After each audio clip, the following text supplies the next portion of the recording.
Chapter 267. Deng Ziyu was slightly startled.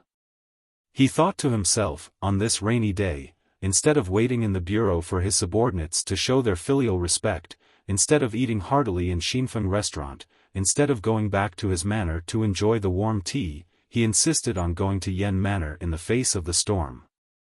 He didn't know what he was thinking. "I'll go get a carriage," he said to Fan Xian in a low voice and prepared to walk to the opposite side of the street. Fan Xian shook his head and flipped his hand to cover his head with the hood of the raincoat. He was not afraid of the pouring rain outside. Just like this, he walked into the rain on Chang Street, allowing the rain to hit the gray-black clothes on his body. The Overwatch Council's official robes were very common, but there were special styles. For example, when investigating a case on a rainy day, they would often wear this kind of raincoat. The sleeves were wide but not long, and it was all made of waterproof material. There was a one-piece hat on the back. The style was a bit strange. It was like a windbreaker, but also like a cloak. When the rain fell from the sky and landed on this clothing, it would slide down smoothly. Back then, when Shu the scholar first saw this kind of Overwatch Council clothing in Jingdo, he was greatly interested and gave it another name, lotus clothes, using the meaning of rainwater sliding off lotus leaves like pearls. But, after all, the style of this kind of raincoat was a bit strange and did not fit in with the current sense of beauty. So, even with such a wonderful name as lotus clothes, it still did not spread among the people. Only the officials and spies of the Overwatch Council would wear this kind of clothing. So, in the current rainy days in Jingdo, as long as one saw this kind of person wearing a black and gray lotus clothes, everyone would know that the Overwatch Council had come out to do business and would hide like a ghost. Fan Xian walked first into the rain. The people of the Qinian unit did not dare to be negligent. Just like that moonlit night, they split into a few positions and surrounded him at a distance that was neither too far nor too close. They walked forward on the quiet rainy Chang Street. The rain pounded against their clothes, and their long boots stepped on the puddles. Tap, tap, tap, tap. The few people in the mist unexpectedly had a silent and fierce aura. The owner of Xiaofan restaurant, who was bowing to send off the guests, raised his head slightly and looked at this scene. He thought to himself that this Commissioner Fan was truly an interesting person. Bringing along a few subordinates, he was able to wear these strange clothes beautifully and walk out with texture. The Yan Manor was not far. After walking for a while in the rain, they turned into a small alley. Once they came out and stood to the right, they could see the manor door, which was not very wide. Thinking of the father and son in this manner, who were in charge of all of the court spy activities, even Fan Xian couldn't help but feel a glimmer of seriousness. Yan Ruohai was an old official who had been in charge of the 4th Bureau of the Overwatch Council for 10 years. He was deeply favored by the emperor, as well as held in high regard by Chen Pingping. Even the 6 ministers of the court did not dare to be too arrogant in front of him. When the Overwatch Council was first set up, the official ranks were set very low. Later on, for the sake of convenience, the emperor basically used the method of bestowing titles to forcibly raise the political status of the Overwatch Council officials. For example, Yan Ruohai had become a 2nd-rank viscount a few years ago. Last year, Yan Bingyun had been betrayed by the eldest princess to Northern Qi. In order to appease the loyal officials of the Overwatch Council, the emperor directly promoted Yan Ruohai's title to a 3rd-rank count. Even Fan Xian's father Fan Jian, who was now the Minister of Revenue, was only a 1st-rank count. From this, one could see how well the emperor treated the officials of the Overwatch Council. However, there was no new plaque on the door of the Yan Manor. The small title below the Yan Manor still read Jingchengzi Manor, instead of Jingchengzi Manor. The words were also in black instead of gold, making it appear extremely low-key. But Fan Xian knew that other than the officials who had been granted titles, only the officials who had been personally appointed by the emperor had the right to write their titles in front of the manor. From this, it could be seen that the Yen manor was also bestowed by the emperor. Even if they wanted to be low-key, they could not. Standing at the manor gate, where the rain had yet to stop, the caretaker at the gate had long since seen them arrive. Seeing the raincoats they were wearing, he knew they were officials of the Overwatch Council, but he didn't know if they were colleagues of the master or friends of the young master. He hurriedly descended the steps, using his hand to shield himself from the rain, and welcomed Fan Xian and the others. Fan Xian lifted the rain hat off his head, revealing his slightly wet hair. "Is little Yen home?" he asked. The caretaker was about to say that the master was not home, but hearing the other party speak, he realized they were looking for the young master.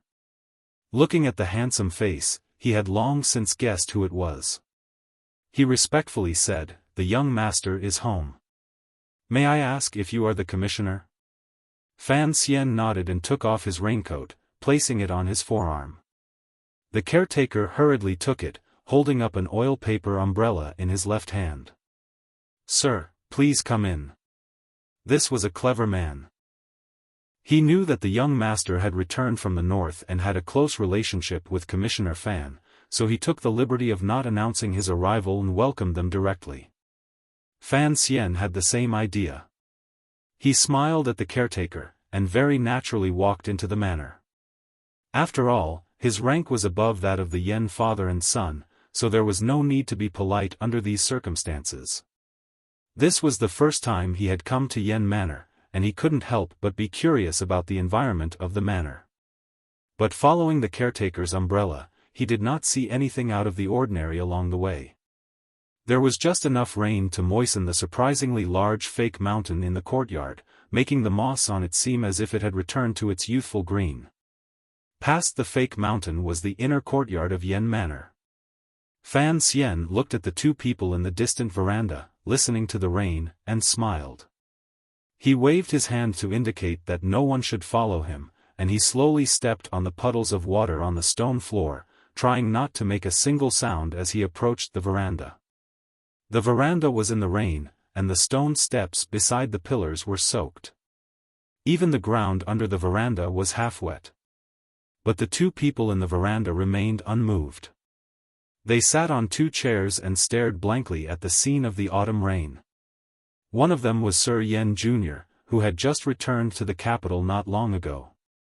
The other was Lady Shen, who had fled thousands of li.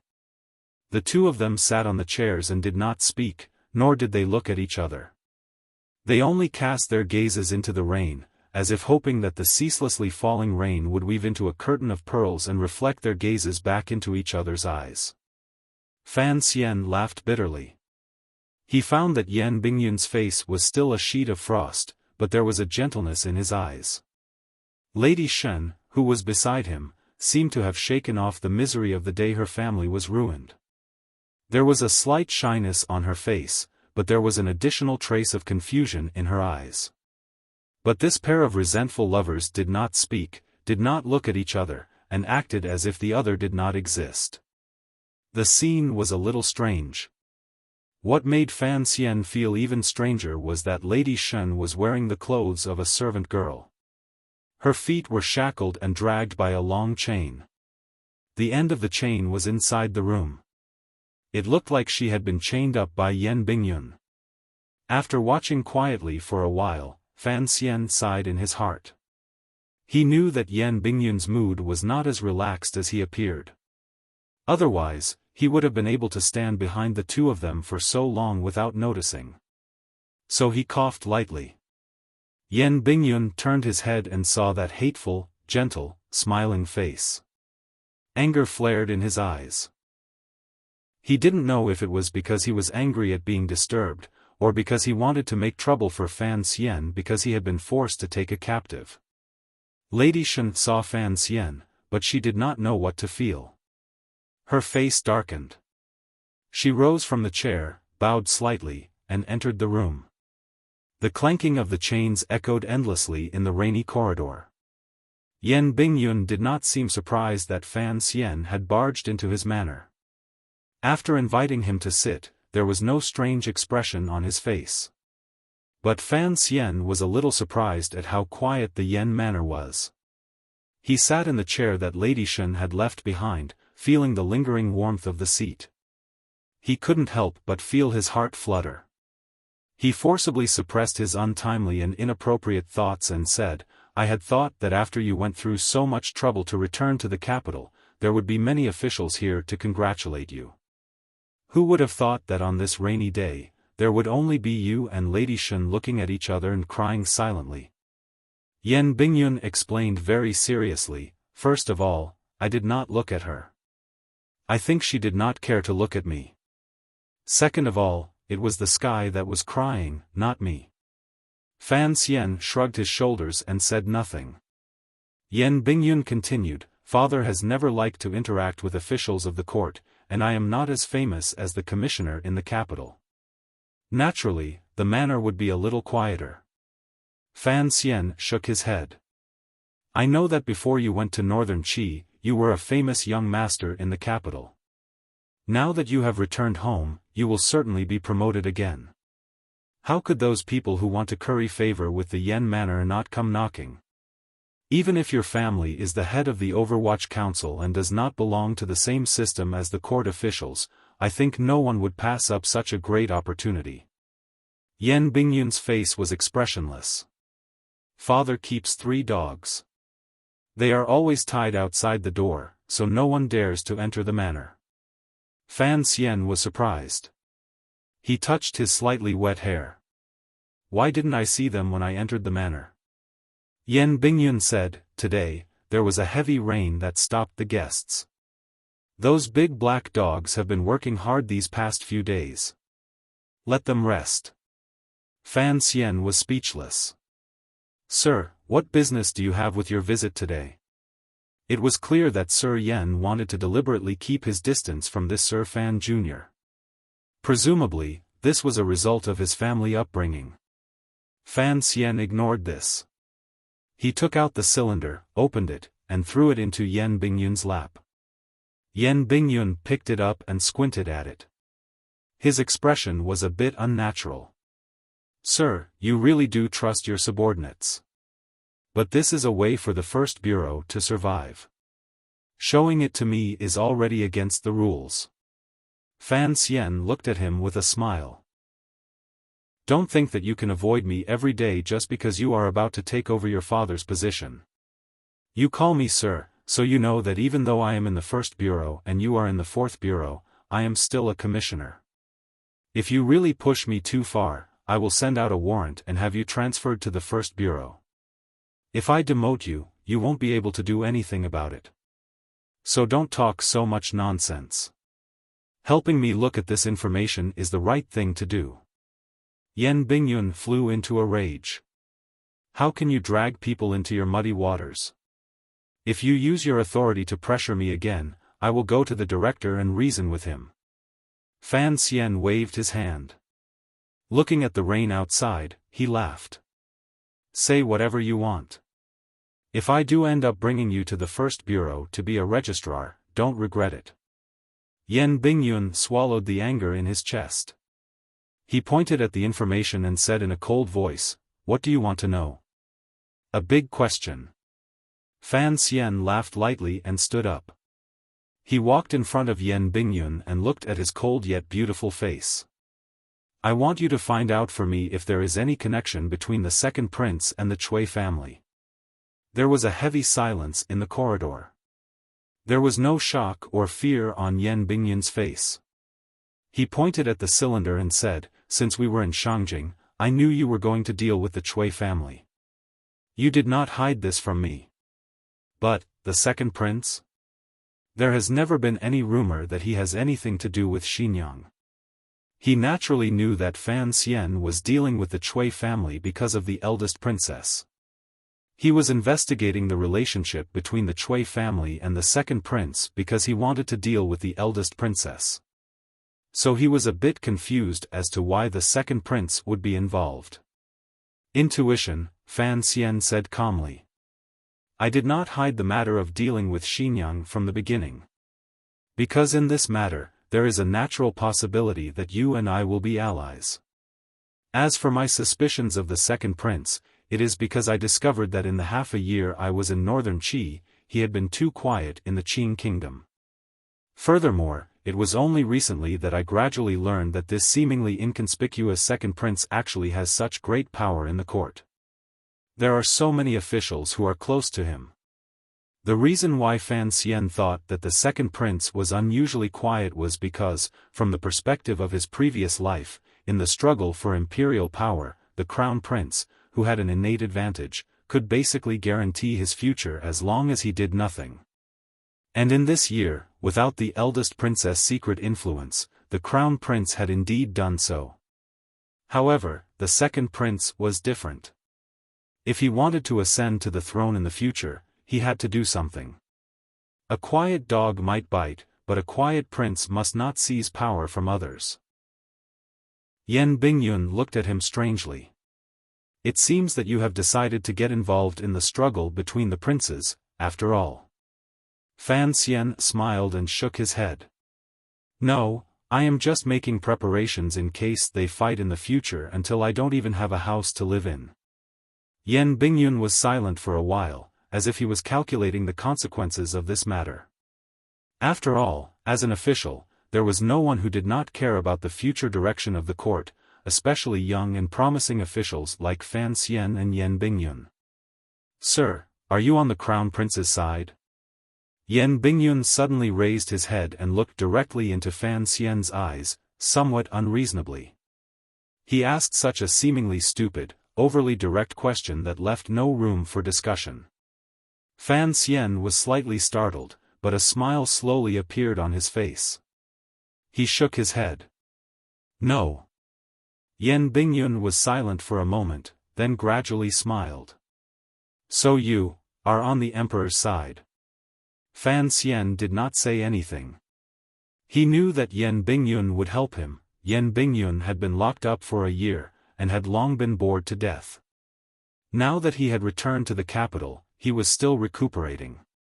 If Fan Xian gave him such a fun and exciting thing to do, he was not afraid that he would not take the bait. Yan Bingyun lowered his head and carefully looked through the file again. He shook his head. Although the First Bureau's investigation of the capital is not as good as it was before, it is still not bad. But for something as big as this, it is impossible to rely solely on the intelligence reports in the capital. Information needs to be cross-referenced, and this information is already a finished product. It is not very valuable. I know Mu Tai. He is very capable of handling a single case, but for a big situation like this, he has no control. If you trust me, I will take care of this matter. Trust? Fan Xian looked at his lowered head. He looked at the silver strands between the eyebrows of this young man, who was only a few years older than him. He narrowed his eyes and said, I trust you. Trust was a simple and purely subjective matter. How long will it take? Yan Bingyun raised his head. His voice was calm, but it was filled with confidence. I will return to the Fourth Bureau next month. I will let you know before the end of the month. Fan Xian nodded. Is there anything I can help you with? Yan Bingyun shook his head. If this matter gets out of hand, I do not want to be a scapegoat. Don't worry. I love sheep. Fan Xian laughed. He was not only happy that the two of them seemed to have found the tacit understanding they had in Shangjing, northern Qi, and had begun to plan something together. He was even happier because he knew that if Yan Bingyun really began to investigate this matter, then in the future, Yan Bingyun could only follow Fan Xian. The relationship between the second prince and Xinyang had to be investigated, but it was more important to have Yan Bingyun join his team. Oh, right. Yan Bingyun suddenly frowned. I want to ask for a soldier from you. Fan Xian asked curiously, you have been recuperating all this time. Are you secretly investigating something? As for asking for a soldier, Sir Yan has so many elite soldiers in the Fourth Bureau. Do you really need to ask me? Outside the corridor, the rain was coming down even more heavily. The pitter-patter pattered against the stone floor, as if it wanted to create countless pockmarks. The trees in the courtyard, having drunk their fill of water, began to droop their leaves, afraid of the torrential rain. Yan Bingyun's brows flashed with a hint of melancholy and worry. There is a serial murder case in the south, spanning across several prefectures. Many people have died in the 13 yamens of the Ministry of Justice, but they have not been able to catch the murderer. Thus, the case has been transferred to the council by His Majesty. Fan Xian nodded. He was a knowledgeable man. He remembered that when the two of them were in Shangjing, northern Qi, they had received a secret report from the council, but at the time, they had not paid much attention to it. Yan Bingyun did not understand. This is within the jurisdiction of the Fourth Bureau. But after the Fourth Bureau took over, 13 secret agents died in succession, and not a single trace of the murderer was found. Furthermore, the way they died was extremely tragic. According to the report, the murderer was clearly a powerful martial cultivator, but there was no way to confirm what level he was. But seeing as he was able to kill so many investigating officers without a sound, I estimate that he was at least above the 9th level. Fan Xian began to take an interest in this matter. In today's world of peace, as long as a martial cultivator was above the 9th level, no matter what country he was in, he would be strongly recruited by the government. The court would do its best to welcome him, and even the military, for some reason, had changed its attitude in the past and began to recruit such experts. But there were not many experts above the 9th level in the world. Dongyi was the richest in the world, and Siga Jian had opened his sword hut to welcome guests, so they had the most experts above the 9th level. So, an expert above the 9th level could be like the Yi family, a member of the military force protecting the Qin kingdom, or like Friar He of northern Qi, a skilled assassin outside of the court. Even if he loved freedom, at the very least, he could go to Dongyi and occasionally help Dongyi's merchant groups as a powerful figure behind the scenes.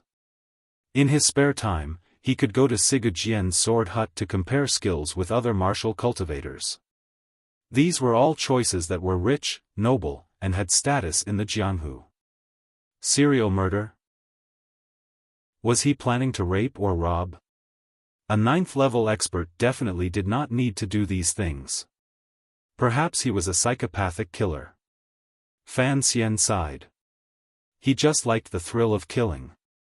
Yan Bingyun furrowed his brows, as if he had not thought that such a person existed in the world.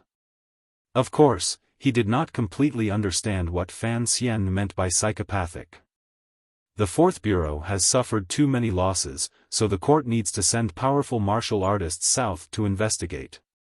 But as you know, there are not many experts above the 9th level. The ones in the capital are all above my father, so the Fourth Bureau cannot say anything, and His Majesty will not agree. So, I am preparing to borrow soldiers from you. Fan Xian asked curiously, there are no such experts in the First Bureau. Even the guards at home are at most 2 7th-level experts, and that is already very impressive. Yan Bingyun curled his lips and smiled. I want to borrow Gundam. And those 6 long knives under his command. Fan Xian looked at his scheming spirit and wanted to slap him. In a cold and mocking voice, he said, us 2 brothers have the same wish. I also wanted to keep Gouda by my side. The first thing I did was ask the old man for it. And the result? He spread out his hands. Same as you. It was all wishful thinking. How could someone from the palace lend them to us so easily? That, I don't care. Yan Bingyun smiled. In the future, if Gundam is transferred to your service, please lend it to the Fourth Bureau for a few days. Fan Xian was startled. Seeing the rare smile on Yan Bingyun's face, his heart thumped. He knew that the Yan family had other connections in the capital. Could it be that Yan Bingyun had heard something? Could it be that Gundam's 7 knives were going to be his? Thinking of this, he could not help but feel happy. Thank you for your auspicious words. If that day comes, I will lend them to you. Having finished talking about business, Fan Xian glanced at the quiet room and began to tease him. "How have you been with Miss Shen?" Yan Bingyun immediately turned into a block of ice at the mention of this. "Sir, please conduct yourself with dignity," he said coldly. "Dignity, my ass!" Fan Xian scolded. "You tied her up with an iron chain. That is asking her to conduct herself with dignity. But you are just like the assassins from the south I spoke of, perverted." The rain continued to fall, and the atmosphere was not harmonious. Under the same roof, Fan Xian proudly bared his fangs and brandished his claws. Yan Bingyun was so angry that he could not speak. He could guess that the word perverted was not a good word. He was furious. Gritting his teeth, he slapped the chair in pain. "If you had not left her in the diplomatic mission, would I have been tormented to the point of no return? Disguising her as a maid isn't a long-term solution. Besides, I don't think you need to chain her up. With you in this house, I don't think Miss Shen will be willing to go anywhere else." Fan Xian continued to provoke him with a smile. "Then what can I do, sir?" Yan Bingyun laughed coldly. "That great princess of northern Qi is quite something. She has only been in the capital for a few days, and yet she can order the great prince to come to my manor and put pressure on me to treat Miss Shen well. She is Shen Zhong's daughter, a wanted criminal in the kingdom of Qi. Right now, I can neither kill her nor let her go. What can I do?" The faint sound of weeping could be heard from the room. Fan Xian withdrew his gaze from the door. Only now did he realize that the great prince also knew of this matter. He frowned. "If it is truly inconvenient, I will take Miss Shen back to my manor." Yan Bingyun suddenly raised his head. Fan Xian was strong and silent. After a long time, Yan Bingyun slowly nodded. After they left Yan Manor, they found that there was an additional carriage that had been transferred from Fan Manor. Fan Xian was no longer in the mood to take a walk in the rain. He sat in the carriage and turned his head to look at Miss Shen, whose face was full of fear. He smiled and comforted her. "Don't worry, Miss Shen. Stay here for a few days. When things have calmed down, I will take you back to Yan Manor." He had investigated the matter of the second prince because of the death feud between him and the eldest princess. It was also because of some obscure reason that he would never say aloud. The matter was too big. If he did not have certain things in his hands, he would not dare to fully trust Yan Bingyun. Although trust was a matter of intuition and judgment, when it was not enough, it was more of a relationship of interest. The only thing that satisfied Fan Xian was that Miss Shen was in the manor, and he believed that Yan Bingyun would often come to the manor to talk to him. Yan Bingyun was deeply influenced by the culture of the Overwatch Council.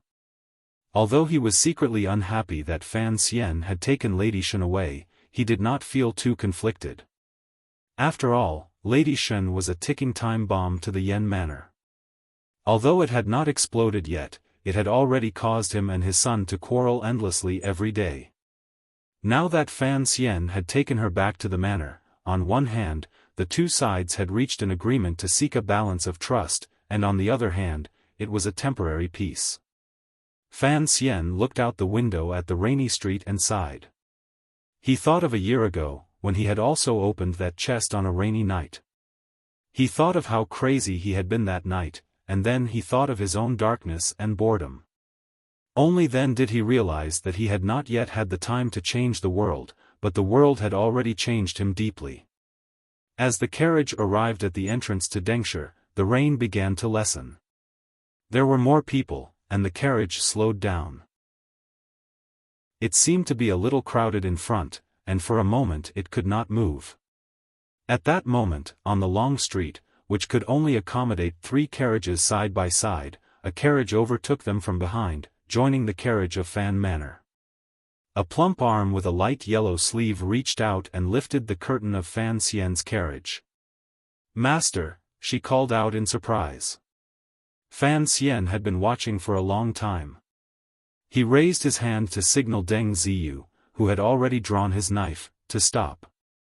He looked over in surprise.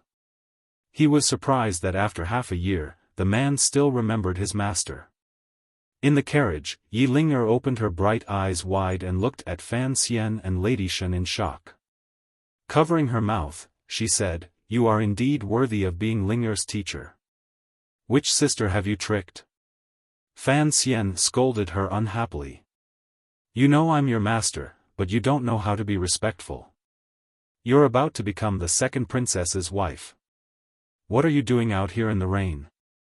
Fan Xian had already begun to suspect the real role the second prince had played in the Nyolan Street murder. The second prince had invited him to the banquet. Although it was later discovered that Sea Lily had sent the information to the eldest princess, and the scholar the eldest princess had planted in the prime minister's manor had secretly conspired with Wan, her second brother, Fan Xian had never let down his guard against the second prince. After returning from his summer vacation by the lake, he had coincidentally met the crown prince. Someone who was used to scheming against others could not be very honorable. Everyone thought that the eldest princess supported the Eastern Palace, including Fan Xian. He had not thought of this at first. But now that he thought about it, with the eldest princess's perverted desire for power, why would she support a legitimate crown prince? What was the point? When Fan Xian and Crown Prince Jing, Li Hongqing, ate at Yishur Tavern, they unexpectedly discovered that Yishur Tavern's backer was the Cui family, and that the Cui family's backer was Xinyang. Although stringing together a few pearls could not prove anything, he firmly believed in his intuition. The second prince's silence was unusual, and he must have a powerful backer in the palace. And if the second prince really was in cahoots with the eldest princess, then Fan Xian could only say sorry. Although he had already begun to investigate the second prince, Fan Xian did not feel much resistance toward the girl in front of him, the girl who would become the second prince's wife next spring. He even hid the expression on his face very well. His first meeting with Yi Ling'er was not a pleasant one. Later, he used some petty tricks to fight the coffin breaker. But after their marriage, she often came to the manor to play with Wan. After a few interactions, Fan Xian began to admire this beautiful girl, whose eyes were as clear as jade. This was because she had a free and easy spirit that was different from that of the other daughters of noble families. But he couldn't stand Yi Ling'er calling him master in front of Wan'er and sister. She made him seem older than he was. In the carriage, Yi Ling'er said excitedly, "Teacher, why don't you come play with me when you're back?" "Teacher, where are you going?"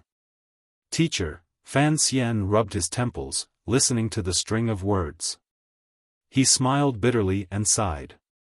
"Wukong, you're being naughty again." Chapter 268. Fan Xian had taught Yi Ling'er a few tricks by the lake. In reality, he had secretly learned the Yi family's coffin breaker technique. Yet, she had called her master from last year to today. This fact made him feel both funny and happy. "Where are you going?" "I'm going to your manor to see Wan'er," replied Yi Ling'er. After saying this, she looked at Miss Shen, who was standing next to him. She snorted and said nothing. What Fan Xian disliked the most was the sliver of arrogance in her bones, the way she judged others purely by her own judgment. He was silent and did not reply. He put on the airs of a master, but Yi Ling'er liked it. After a year together, she knew that Fan Xian was someone who cared about details. She smiled. "Don't be angry. I know you're a popular person in the Overwatch Council. Even if you wanted to keep a mistress in your house, you wouldn't have brought her to the streets." Fan Xian smiled and said nothing. At that moment, the crowd ahead seemed to have eased. The Yi family's carriage was the first to move forward, but it stopped there. It seemed that Yi Ling'er had found something interesting to watch. Fan Xian waved for the carriage to move forward. When they reached the Yi family carriage, he stepped down in his raincoat. Deng Ziyu and the other members of the Qinian unit quickly followed. In the carriage, Yi Ling'er saw them wearing the gray raincoat and walking in the rain. Only then did she realize that Fan Xian was not passing through Dengshiku. He had come specifically to do something. Daijin of the Vegetable Inspection Department at Dengshiku had to wait for his subordinates to bring in the vegetables and fruits from outside the city. He would then classify them and sell them in different markets. At the same time, he had to deal with the daily meals of the internal court and the manners of the nobles. To be more accurate, he was the chef of the Qin kingdom's nobles. However, the scope of his chores was rather broad. A stalk of celery was not worth much, but 100 stalks of celery were worth some money. A chicken was not worth much, but 100 chickens were enough to exchange for a good banquet at Isher House. The Vegetable Inspection Department was not a yamen. It had no rank or rank. Because there were too many places to serve, there was not even a direct yamen. Perhaps it was because the officials felt that there was nothing to be gained from sending vegetables to the capital, so they did not pay much attention to it. In reality, Fan Xian knew that the appearance of this phenomenon had something to do with the new policies that were sometimes implemented and sometimes abandoned halfway. The emperor was playing around blindly, so the organization below was also very chaotic and redundant. As the chief officer of the Produce Inspection Department, Daijin had been steadily earning money from eggs and vegetables all these years. He thought that he was the only one who knew how many benefits were hidden in these unremarkable things. He often hid in his bed in the middle of the night and laughed secretly. Even when his most beloved concubine urged him to go to his uncle every day to ask for a proper official position, he refused. Beautiful. I'm the first person in history to be able to sell vegetables to this extent. Daijin couldn't help praising himself in his heart. But today, he could not be beautiful, nor could he smile. In this autumn rain, the officials of the First Bureau of the Overwatch Council directly sealed his pitifully small yamen and blocked the accounts room of Datong Square. Datong Square was full of vegetable sellers, and a third of the capital's daily vegetables were supplied here. With an ashen face, he rushed to the accounts room and looked at the black-clothed ghosts inside. He patted his cheeks to make his smile seem gentler. So it's the officials of the First Bureau. I was just thinking that since it's late in the autumn, there are some rare fruits in the square. One day I'll have to go show my filial piety. The leader of the First Bureau's investigation today was Mu Feng. He knew that today's operation was a demonstration that Commissioner Fan wanted to make in the capital, so he did not dare to be careless. He looked at Daijin coldly and said, "Master Dai, come with us." The officials of the First Bureau had already sealed the account books with familiarity and began to use the names in the register to point out the people in the square and lock them into the carriages outside. The autumn rain was still falling, and Daijin's heart grew colder. He smiled apologetically and said, "I wouldn't dare to call myself master. Perhaps Master Mu has misunderstood something." He habitually stuffed a banknote into Mu Feng's sleeve. Mu Feng looked at him and felt pity for him. Had he not even heard of Commissioner Fan leading the First Bureau? Two indifferent Overwatch Council officials stepped forward and unceremoniously kicked Daijin in the back of his knees, knocking him to the ground. They took out a secret rope from behind their waists and tied a difficult-to-untie knot around Daijin's hands. Their movements were unusually clean and efficient. Presumably, the First Bureau had done this many times in the past. Daijin fell to the ground. His mind was in chaos. His wrists were in pain, and he was both embarrassed and angry. Finally, he couldn't help but curse, "What are you doing?" Mu Feng touched the instrument in his clothes and thought for a moment. He still did not take it out. "We are here to investigate a case. Master Dai, please cooperate." Daijin panicked. He rolled his eyes and yelled, "Help! The Overwatch Council is murdering for money."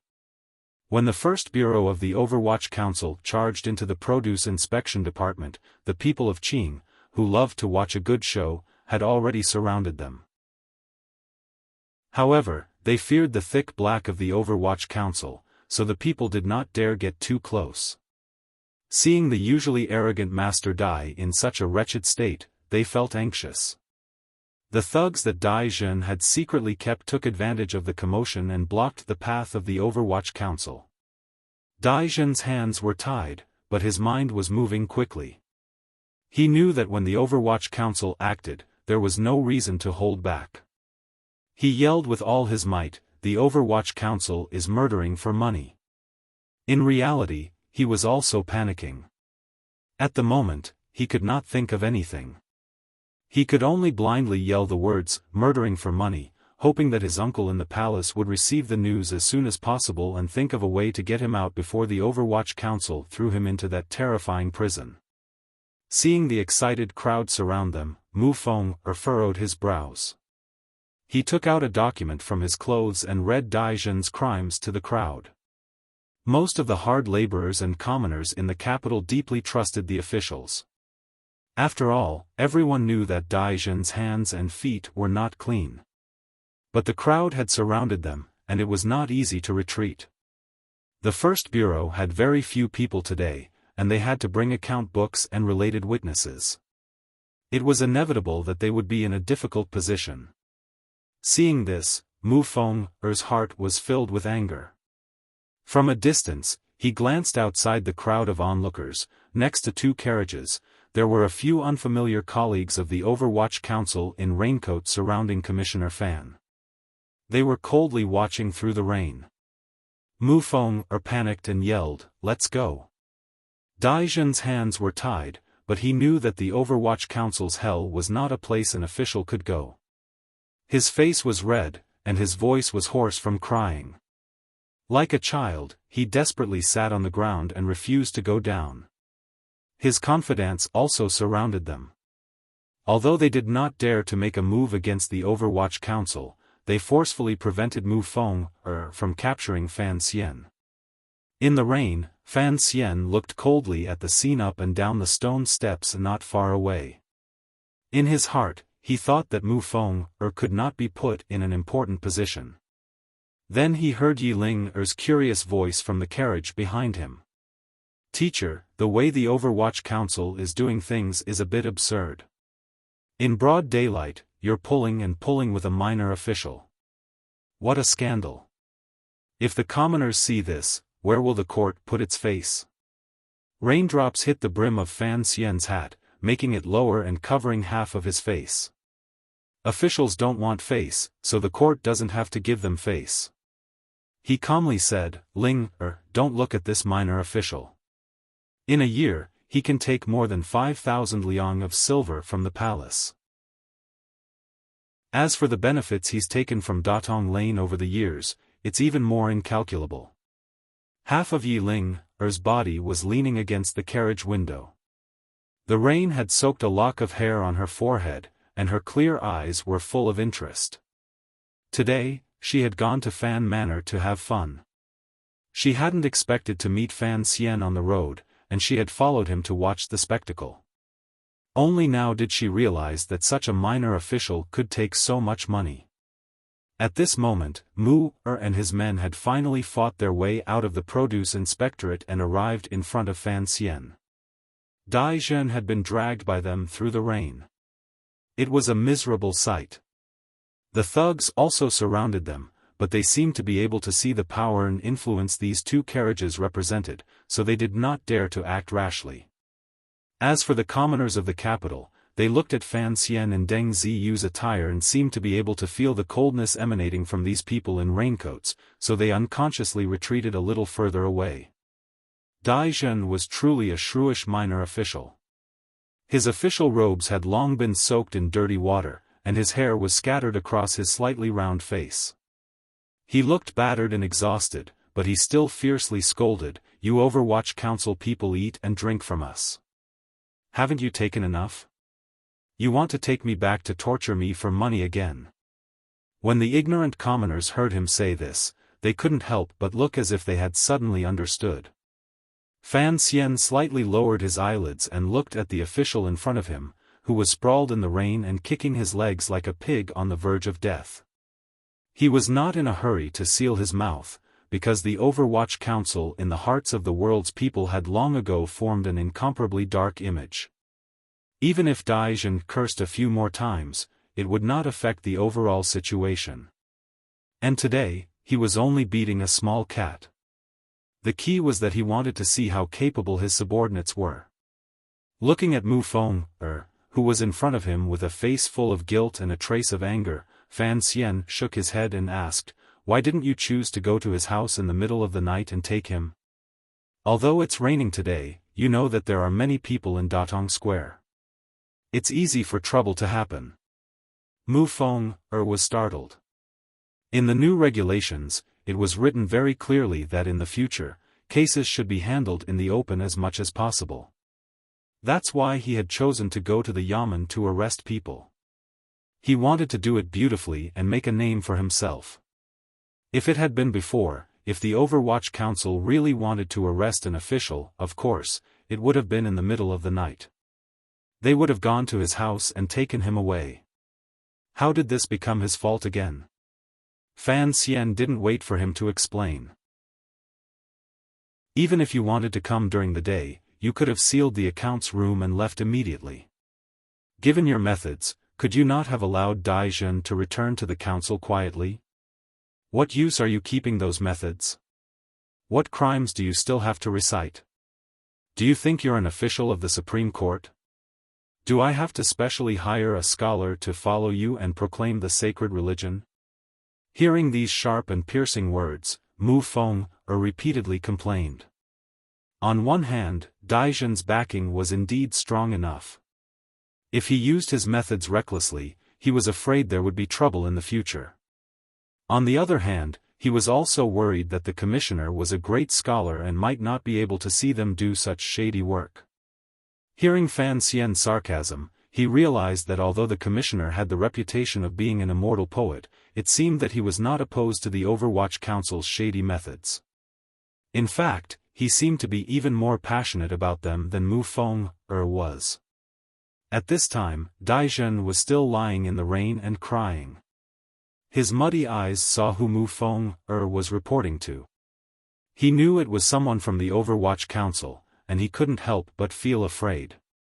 He didn't recognize Fan Xian, but he recognized Yi Ling in the carriage behind him. Yi Ling was the only daughter of the capital's garrison. Ever since she was a child, she had liked to ride horses on the streets of the capital. There were not many people in the capital who didn't know her. Daijin immediately cried to the woman in the carriage. "Miss Yi, please help me." Yi Ling looked at Fan Xian's calm and somewhat strange expression. She didn't dare say anything. She pulled her head back. Daijin knew that day was over. He finally used his trump card. In a loud voice, he shouted, "Do you know who my uncle is? How dare you arrest me? My uncle is, oh." Seeing Fan Xian's look, Deng Ziyu knew that he didn't want to hear Eunuch Dai's name. He raised his knife and slapped it across Daijin's mouth. Only now did Mu Feng understand. With some shame, he took out a small wooden stick with two ends attached to a rope and roughly shoved it into Daijin's mouth. The wooden stick was very hard, and it broke the corners of Daijin's mouth. 2 streaks of blood flowed down.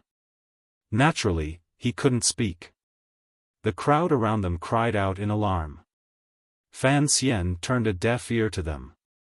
He only said to Mu Feng, "I don't care who his uncle is. I only care who your uncle is. Do your job well and don't embarrass Mu Tai." Mu Feng made a sound of shameful acknowledgement. He threw Daijin, whose face was covered in blood, back into the carriage. He turned around and led his subordinates to capture a few thugs hidden among the crowd. They didn't give them any chance to resist. They used the iron rods that were commonly used in the council and viciously smashed them to the ground. Seeing this, the crowd was fearful. They scattered in all directions, but they stopped at the corner of the street and looked back curiously. In the midst of the torrential rain, a few Overwatch Council spies in raincoats were waving sticks and beating the thugs on the ground with dark expressions. Perhaps it was because of the power of the Overwatch Council over the years, but the thugs didn't dare to fight back. The scene was bloody. Fan Xian looked at the crowd in the distance and shook his head imperceptibly. Surprisingly, he didn't return to his carriage. Instead, he lifted his hat and went straight into Yi Ling's carriage. Yi Ling was startled. How could a man like him get into her carriage? Fan Xian pretended not to realize this. He looked at Yi Ling's slightly wet hair and paused. He took out a handkerchief and handed it to her. Yi Ling took it and wiped her wet hair. Smelling the faint fragrance on the handkerchief, she thought it was Wan's. She smiled and began to ask what had happened earlier. Fan Xian laughed bitterly and told her what Daizhen had done. Yi Ling asked curiously, how could such a small matter be worthy of your personal attention? Fan Xian laughed coldly. The waters of the capital are deep. Don't think that Daizhen is just an official in charge of selling vegetables. He's quite greedy. The reason he's so daring is because he has a good backer. His uncle is Eunuch Dai of the palace. I'm here today to keep watch. I'm afraid my subordinates will act too slowly and alarm Eunuch Dai. If I don't act, the first bureau won't be able to do anything to the people in the palace. Yi Ling opened her bright eyes wide. Father once said that matters in the palace are the most complicated. He told me and my brother to stay out of it. Master, you're quite daring. He's just a eunuch. Fan Xian laughed. Eunuchs have no human rights, he thought. Yi Ling shook her head disapprovingly. Don't underestimate the eunuchs in the palace. They have their own masters. If you embarrass them, you'll be disrespecting the concubines in the palace. Fan Xian was slightly taken aback. It seemed that he had only just thought of this problem. After a moment, his face returned to a sunny smile. What's there to be afraid of? I don't like Wan going to the palace as a lobbyist. If the concubines make trouble for me, as a fake son-in-law, the worst that can happen is that I'll be punished by the palace. Yi Ling tilted her head slightly. She looked at this fearless fellow, and it was impossible to tell what she was thinking. The carriage arrived at the main gate of Fan Manor, and the two of them got off. Teng Zijing was already waiting outside. Fan Xian told him to have his wife take care of Miss Shen in a house in the back street, and then he led Yi Ling into the manor. He didn't forget to ask for the handkerchief in Yi Ling's hand. The handkerchief had been stolen from Haitang, and Fan Xian couldn't bear to give it away. Eunuch Dai was Consort Shu's favorite in the palace, and Yi Ling was about to become the second imperial concubine. This meant that Consort Shu was Yi Ling's future mother-in-law, and Yi Ling was about to become Eunuch Dai's half-master. Fan Xian had chatted with Yi Ling earlier for the sake of this relationship. He couldn't bear to give her the handkerchief, but he had to use it wherever he could. The rain continued to fall in the capital all day, and at dusk, it finally lessened. Eunuch Dai, who had received the news, rushed out of the palace, flustered and exasperated. He was a popular figure in the palace, and because Consort Shu's literary talent was exceptional, she often helped the emperor copy some speeches. Even as Consort Shu's personal attendant, he also had the task of delivering imperial edicts to various manors. For example, when Fan Xian had first received the title of functionary of Taichung Temple, it had been this Eunuch Dai who had delivered the edict. By delivering edicts to various manors, he had naturally received many benefits. Now that he had broken the rules and entered the palace, no one dared to say a word. Eunuch Dai stood at the entrance of the produce inspectorate, his face bright red. He looked at the mess inside and heard the cries of pain coming from the people around him. He couldn't help but feel angry. Pointing at his nephew's subordinates, he yelled, "I told you a long time ago. You can ignore the other yamens in the capital, but the Overwatch Council must be fawned over. One of the men covered his swollen cheek and cried, "My ancestor, we've given them a lot of benefits. Today, I even gave them a banknote, and the official of the first bureau accepted it. Who would have thought that they would copy it without error?" Eunuch Dai's entire body shook with anger. In a sharp voice, he yelled, "Who dared to not give me face? Which little bastard led the team? I'm going to find that black-faced Mu Tai. How dare he touch the Dai family's seedling?" He was a palace eunuch, and the Overwatch Council had no control over him, so he had the right to say such things. In his anger, he took his sedan chair to the first bureau to demand Dai Zhen's return. Although his nephew, Dai Zhen, was a good-for-nothing, he had still sent over a lot of silver every year. He couldn't just watch as the Overwatch Council tortured him until he was half dead. In the capital's bureaucracy, who didn't know that the Overwatch Council was a place like that? Even if you made it out alive, you'd probably be missing a few parts. The sedan chair arrived at the entrance of a yamen, but Eunuch Dai was suspicious. He first had his attendant go in and make some inquiries. Not long after, the attendant came out and whispered something in his ear. Eunuch Dai's face immediately changed. After lingering for a long time, he gritted his teeth and said, "Return to the palace." The injured thug saw that the old man's sedan chair was returning to the palace, and he panicked. Ignoring the fact that he was at the entrance of the first bureau, he shouted, "Old master, you must uphold justice for us." Eunuch Dai was indeed a man born in Jiangxia. His experience of announcing imperial edicts had trained him to be a master of speech. He spat out a mouthful of phlegm and spat it right onto the man's face. In a trembling voice, he cursed, "I'm Eunuch Dai. Not justice." Having said this, he nestled back into the sedan chair, feeling very uneasy. His attendant had asked around earlier, and the person who was personally leading the team today was Sir Fan Jr. Eunuch Dai now remembered that the Emperor had already given the first bureau to Commissioner Fan. But why did this Sir Fan Jr. take a liking to his nephew? Eunuch Dai knew that even if his nephew was greedy, compared to the officials of the capital, he was still nothing but an ant. How could he have guessed that Fan Xian, who only wanted to train soldiers and open a business, would think of him? Thinking of the Fan family's overwhelming power, Eunuch Dai couldn't help but feel a chill in his heart. Dai Zhen's thug watched the small sedan chair leave in a cloud of dust, and stupidly wiped the disgusting spittle from his face. He still didn't understand who Eunuch Dai was afraid of.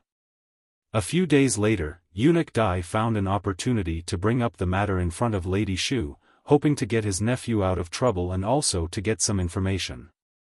Unexpectedly, Lady Shu had somehow found out about this beforehand, and knew exactly what his nephew Dai Zhen had done. Angry, she harshly chastised him. Only now did Eunuch Dai realize that Sir Fan Jr. had already used some means to cut off his escape route. In his shock and fear, he finally cast aside his old face and humbly went to Yi Guipin's palace to curry favor. Only then did he use Lady Lu's connections to quietly hand over a thin silver note to Fan Manor. On the other side, Mu Feng, who was in charge of the case, was also scratching his head. He looked at Dai Zhen, who had not been transferred to the celestial prison, and felt a burst of anger in his heart. It was this scoundrel who had caused him to lose face in front of Commissioner Fan, but Commissioner Fan had ordered that this minor character should not be punished. Why? His hand touched the rich silver note that had just been issued to him, and he couldn't help but mutter to himself. Chapter 269. Fan Xian had ordered the first bureau to arrest Dai Zhen precisely because he had the head eunuch behind him. The officials in the capital discovered that even Eunuch Dai had succumbed, and they were naturally intimidated by the determination of the first bureau and Fan Xian's methods. The first bureau's work was carried out in the capital in an orderly and secretive manner. In accordance with the rules of previous years, they broke down doors in the dark and quietly escorted the officials back to the council. The sudden purge brought a chill to the capital. The officials in the capital thought that this great scholar was going to stir up a storm in the capital, just like the case in the spring. But gradually people discovered that this was not the case. The officials investigated in this storm were all of relatively low rank. There were no important figures in the various factions, and there were no major cases that involved a lot of people.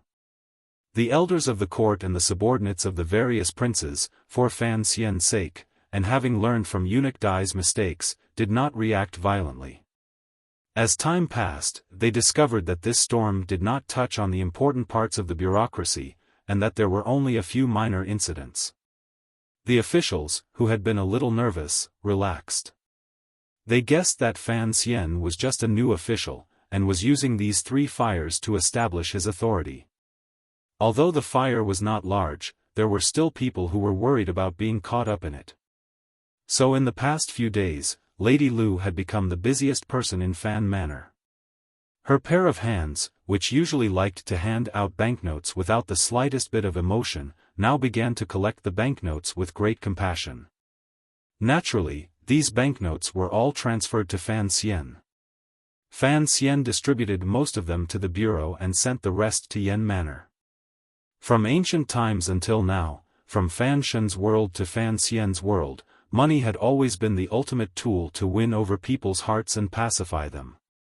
So the employees of the first bureau of the Overwatch Council were much more motivated, and the officials who had succeeded in intimate contact with the wife of the minister also felt a lot more at ease. Those who gave money, those who received it, they all comforted themselves.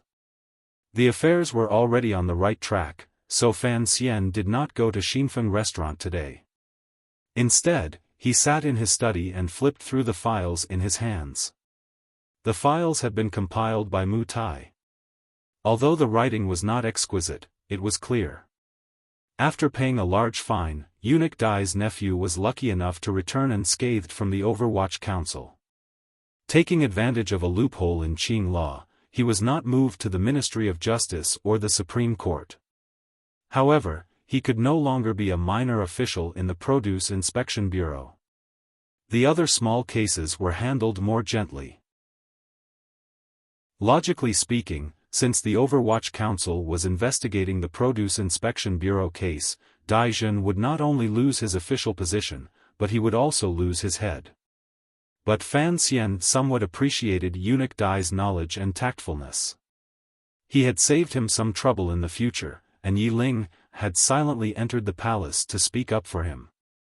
She had also passed on concubine Shu's plea for leniency. This was a favor he had to sell. Shi Chanli looked at his young teacher across the desk, and felt a little uneasy. After the spring examinations, his 3 good friends, Ho Jichang, Yang Wanli, and Cheng Shilin, had been sent out to become officials. According to the letters, they were doing well in various counties and provinces. Prime Minister Lin had been in the court for many years, so naturally he had connections all over the counties and provinces. These people all had their eyes on Fan Xian, and as for Fan Xian's 3 prized students, they naturally had to be taken care of. Of the 4, only Shi Chanli did not have a name on the list, so he could not immediately embark on an official career.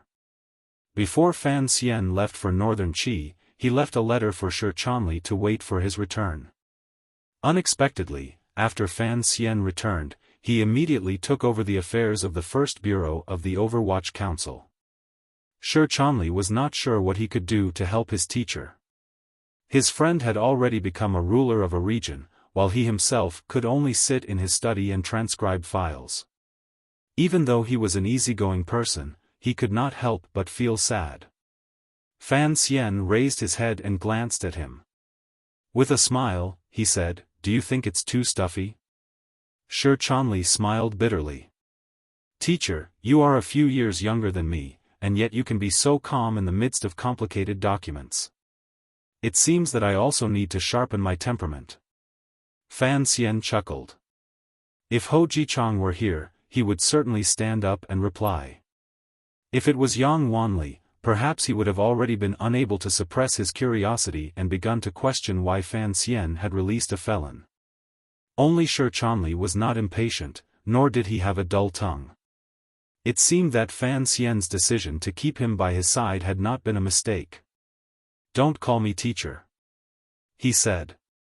"I'd rather you call me sir. It's not that it's too official, but it feels a little absurd." Shi Chanli was stunned.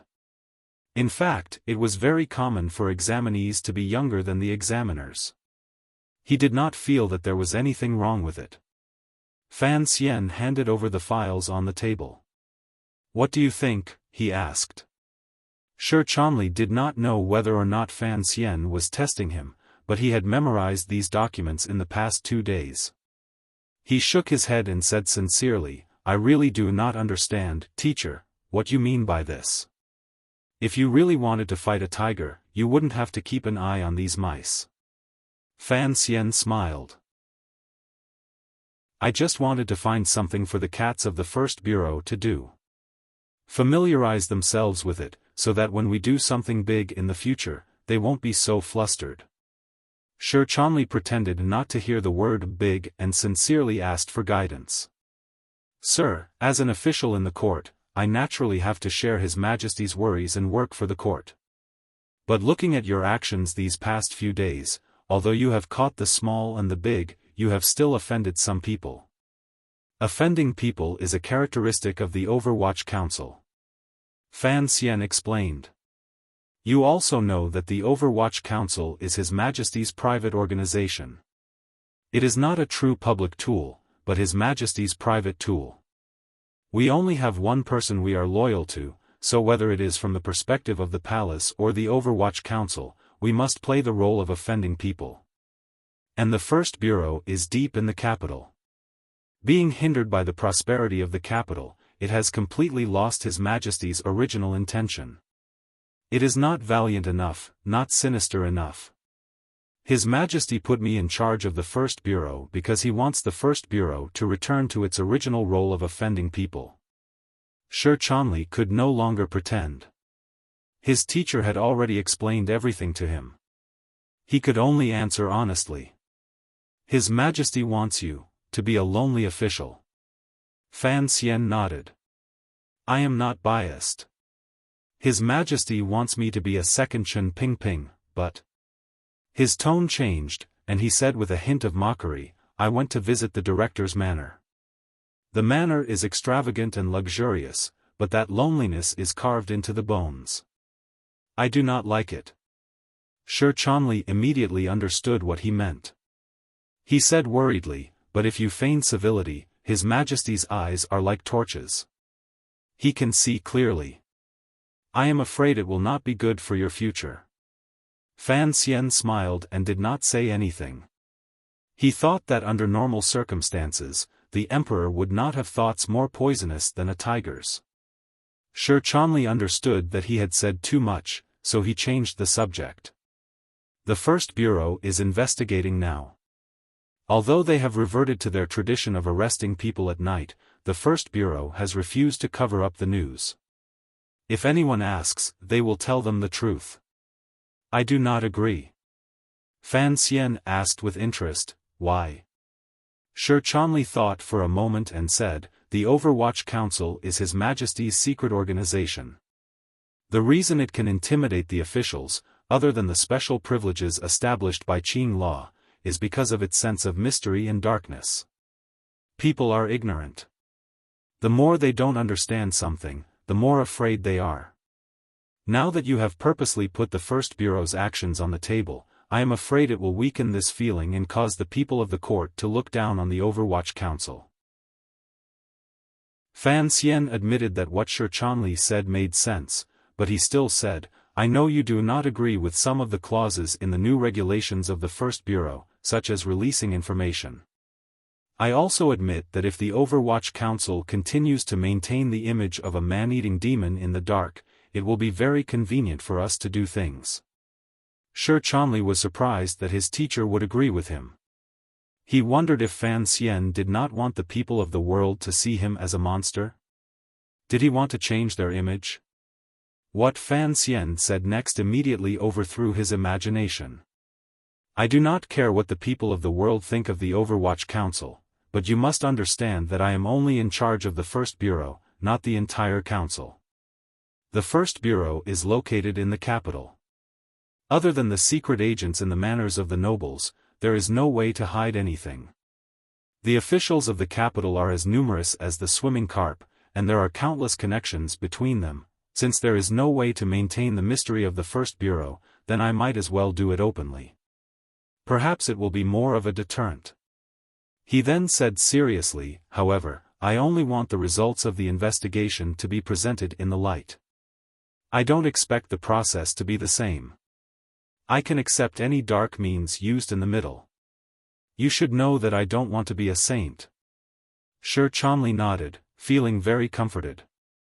It seemed that his teacher was indeed someone who dared to expose the corruption of the bureaucracy, but was temporarily holding back. Fan Xian looked at him, not knowing what Shi Chanli thought of him. He said, from today onwards, for every case investigated by the First Bureau, after the case has been closed and sent to the Supreme Court or the Ministry of Justice, you must write a report detailing the cause of the case and so on. Then you must make an announcement. I have already chosen a place to put up the announcement. It will be on the wall between the First Bureau and the Supreme Court. Shi Chanli was dumbfounded. This is against the rules. It is not the Ministry of Justice that issues the wanted posters, nor is it the court that issues the list. The Overwatch Council also has to make an announcement. Fan Xian said unhappily, not the Overwatch Council, but the First Bureau. Didn't I say earlier that it had to be more open? Are you going to make me write a novel and sell it everywhere? Shi Chanli immediately replied with joy, that would be best. It can solve the confusion of the people, and it can also slightly maintain the feeling that the First Bureau is not close to strangers, and you have opened a bookstore, so it is most convenient. Fan Xian exhaled in anger and stood up to leave. Shi Chanli carefully followed behind him. Finally, he couldn't help but ask, Teacher, does this mean that I will start working in the Overwatch Council?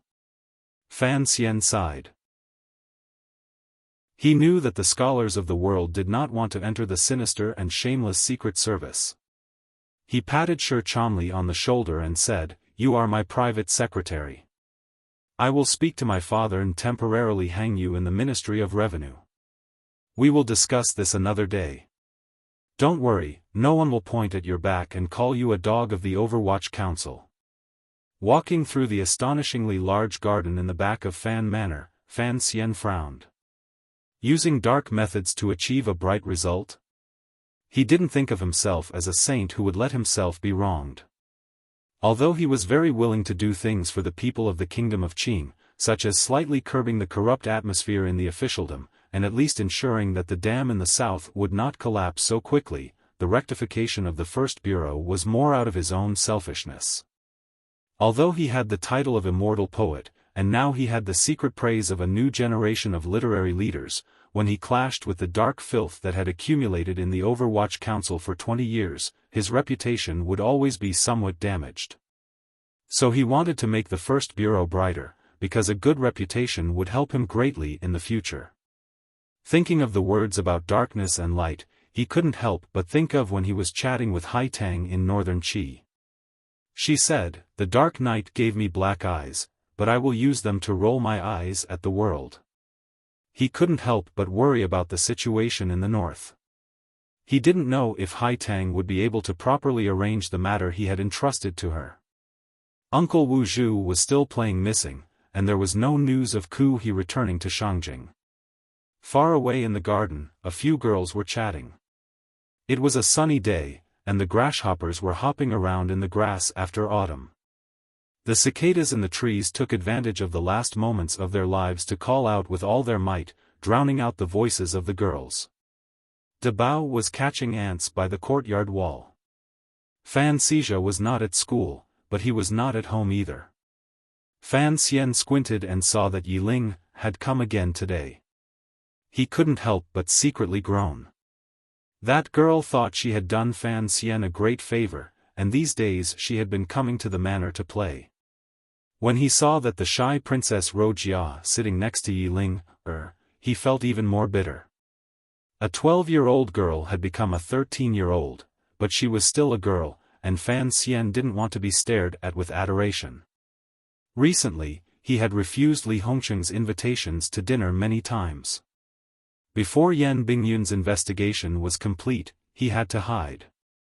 And today, he had to hide from Rojia, the little girl who had secretly expressed her love for him. Circulating the Jinqi in his body, Sir Fan's body lightened. He demonstrated the lightness he had learned from the shadows of the staff. He flew over the yellow grass and quietly leaped out of the manor. Arriving at Shenzhen Road in Jingdou, the manor that Wang Qinian had bought for 120 liang of silver, Fan Xian sat in the innermost room and stretched comfortably. This was his most secretive nest. Other than the Qinian unit and Chen Pingping, not even his family knew that he often conducted official and private business here. Deng Ziyu's expression was solemn as he placed the 2 bamboo tubes on the table and retreated. He knew that he did not have the commissioner's trust as Wang Qinian did, so he consciously left the room. The color of the bamboo tubes was very similar. Perhaps they were both produced at the foot of Yan Mountain near Shangjing. The wax used to seal the tubes was also very similar. They were both intact and probably untouched. Only the secret markings on the bamboo joints let the secret agents of the Overwatch Council in charge of transmitting intelligence know that these 2 extremely secretive letters belonged to 2 separate routes in the northern system. Fan Xian picked up the bamboo tube. The first thing he did was to confirm that no one had opened it. Wang Qinian's calligraphy on the wax had the charm of Pan Ling. It was indeed not easy to fake. Only then did he relax and open the bamboo tube, taking out the 2 letters inside. One letter was from Si Lily, and the other was from Haitang. To make it easier to communicate with Haitang, Fan Xian had set up a special line of communication for her. Si Lily did not send any important intelligence. Although she had already followed Fan Xian and Haitang's plan and converted to Tianyi Dao, her efforts to enter the palace had not yet yielded any results. In Shangjing, Shenzhong's family had been destroyed. Other than dealing a heavy blow to the empress's power, there was not much of a reaction. Shang Shanhu had also been confined to his home. At the end of the letter, it was said that the imperial advisor of northern Qi, Ku He, had returned to Shangjing and had been in seclusion. Although no one dared to suspect anything, Si Lily was convinced that the peerless master must have been injured. Fan Xian smiled. In this world, there were only 2 or 3 great grandmasters who could fight with that man-eating monster, Ku He. In Haitang's letter, there was not even half a word about that great grandmaster. He and Haitang had a mutually beneficial relationship, so naturally, he did not expect her to say anything. He was only concerned about whether or not the auspicious sign had been properly arranged. After some thought, he began to write back, urging Haitang to fulfill her promise. For Haitang, this was just a matter of convenience, but for Fan Xian, it was of great importance. In his reply to Si Lily, he only copied a small poem from Li Qingzhao as a consolation, and did not say anything else. In the days that he had been dealing with the First Bureau, Fan Xian had been thinking about the issue of Ruoruo and Li Hongqing's marriage. This matter had nothing to do with the crown prince's character or whether or not there was a conflict of political standpoints between the 2. For Fan Xian, the most important thing was one thing. Did his sister like it? Ruoruo had already made her stance clear. She didn't like it. Fan Xian, like all older brothers, was confused and angry at girls in their puberty. He thought to himself, are you not going to marry? But more than that, he wanted to protect her. Since his sister didn't like it, he had to break up the marriage. It was simple. This was no small matter. In fact, it could be said to be the most troublesome thing Fan Xian had encountered since coming to the capital from Danzhou. The emperor had appointed a marriage, and the 2 families were well matched. There was no reason to obstruct this marriage. So there were only 2 ways to proceed. First, Keep an eye on the second prince and be ready to destroy him at any moment, dragging Li Hongqing down. When that time came, he could ask to break off the marriage. Second, start with Ruoruo. Give her a benefit that even the emperor could not ignore, and temporarily keep her away from the capital. The first method, who knew how much of a ruckus it would cause, and the second method was too vague. Even Fan Xian himself had no confidence in it. They say that a general success is built on the bones of 10,000 people. Do I have to create a marriage to break the bones of 10,000 people? He laughed self-deprecatingly. If that didn't work out, he would have to trouble Uncle Wu Zhu to take Ruoruo on a journey to the ends of the earth. Presumably, His Majesty would not actually execute the entire Fan family because of this. Chapter 270. Returning to the manor, Yi Ling'er and Princess Rojia had already returned. Fan Xian returned to his room and called for Siki to pour tea. He sent away the serving girl, who, like Sisi, had been complaining about him in the autumn. Taking advantage of the fact that there was only him and his wife in the room, he quietly asked, "Has there been any news in the palace?" Lin Wanner was sitting by the window, embroidering something against the light outside. Hearing his question, she raised her head in surprise. "What has happened?" It was close to dusk, and the light from the sky shone in through the window. Fan Xian looked at Wanner's tightly furrowed brows, and his heart ached as he walked forward. He rubbed her smooth brows and said, "The light is not good. What are you embroidering?" Wanner's face was a bit pale. Perhaps it was because she had not slept well last night. She lowered her head and giggled. She hid what she was embroidering behind her back and said, "I'll show you when I'm done." Fan Xian looked at his wife's weak appearance and long eyelashes. He couldn't help but feel a glimmer of guilt. Ever since he had left Jingdo at the beginning of spring, his care for his wife had been weaker than it had been last year. This was not to say that he was someone who liked the new and hated the old. After all, the great Sir Fan Jr. did not even have a concubine. It was just that there were too many things holding him back, and he rarely paid attention to family matters. Lin Wanner thought of what he had asked earlier. She thought for a moment and then said, "The palace has been quiet recently. There is nothing special. Why would you ask this?" Fan Xian smiled bitterly. "Your heartless uncle sent me to manage the first bureau. I don't know how many officials I will offend. The true masters of those officials all live in the palace. Naturally, I have to pay more attention." Lin Wanner's identity was special. She had the royal grandmother's favor and the emperor's favor.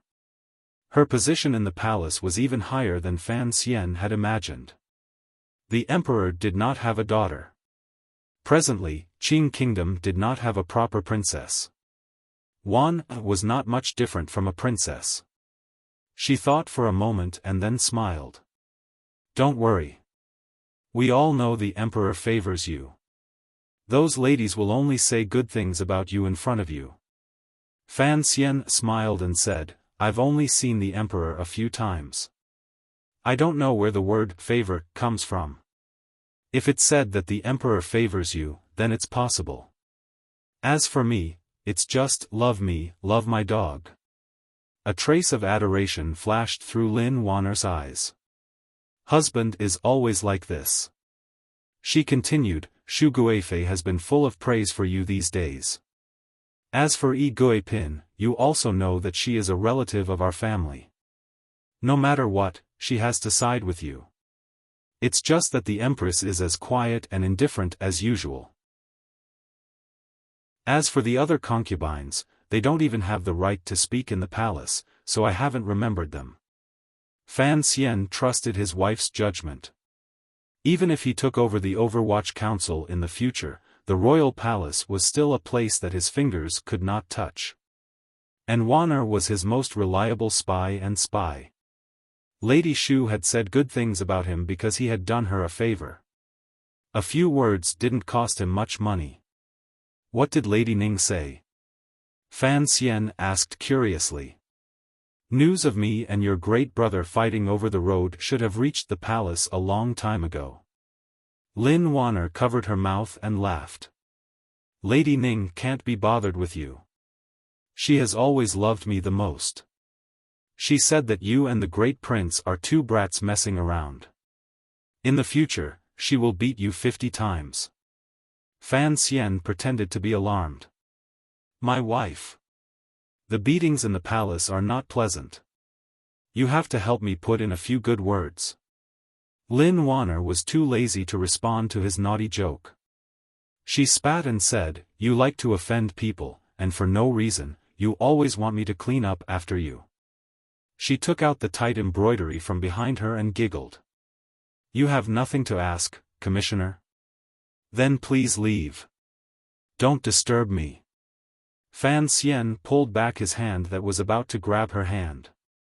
I don't know what it is, he said gloomily. Just as he was about to leave, he remembered the important person he had forgotten. With a trace of hesitation, he asked, Did you see the Empress Dowager? Lin Wanner's hand paused. A moment later, she raised her head. There was confusion and sadness in her eyes. She nodded. I saw her. Grandmother didn't say anything. The Empress Dowager, who had always lived deep in the palace, was in reality the true ruler of the entire palace. Strangely, Fan Xian had entered the palace a few times, but had never had the chance to see her. Even the last 2 times the couple had entered the palace, the Empress Dowager had said she was ill and refused to see her. And when Wanner entered the palace herself, the Empress Dowager loved her dearly. She held her in her arms and called her, darling. The Empress Dowager was clearly distancing herself from Fan Xian. This made Wanner feel vaguely uneasy and confused. Fan Xian laughed coldly in his heart. He knew that the Empress Dowager had guessed something, but he was not afraid. Lin Wanner looked into his eyes and sighed. Today, she told me about Linger entering the palace last time. Husband, I know your official duties are a bit difficult, but you still don't know what kind of person you are. It looks like you are using her, but I'm afraid you are giving yourself an excuse to remember her favor. The things you told me last night are very scary. Second brother, although the second prince looks soft and easygoing right now, his personality is actually very twisted. Since you have no choice but to investigate him, if you still have so many misgivings like you do now, I'm afraid it is not appropriate. Fan Xian looked at his wife's worried face and smiled slightly. He nodded. I also didn't expect that when you were little, you would give the second prince the name Pebble. He looks easygoing, but once he sets his mind on something, he will not change, Lin Wanner said worriedly. Fan Xian had always believed that the way of a husband and wife was based on sincerity. If he was reborn, he would have to be more cautious of the person who slept next to him. That kind of life would be a bit miserable, so he did not hide the fact that he was investigating the second prince from his wife. Hearing Wanner's worry, he comforted her. In reality, it is for the good of the second prince. Looking at the current situation, the court officials seem to be blinded by the emperor's determination to protect the crown prince. If no one pulls the second prince up now, when he truly climbs to the top, it will not be easy for him to come down again. Lin Wanner smiled sweetly and did not continue this topic. She changed the subject. I don't know how your heart was born, but it has a few more openings than other people. Your brain is full of twists and turns. A few more openings than a person? Fan Xian almost blurted it out, but he knew that he was just an actor. When it came to politics, he was very naive. The only thing he could rely on was his own cold-bloodedness and the gentleness on the surface. He bowed deeply to his wife and smiled. How could I be compared to the great strategist Lin? You are a fairy who escaped from the most scheming palace in the world. Lin Wanner spat at him and laughed. Do you really think the palace is so embarrassing?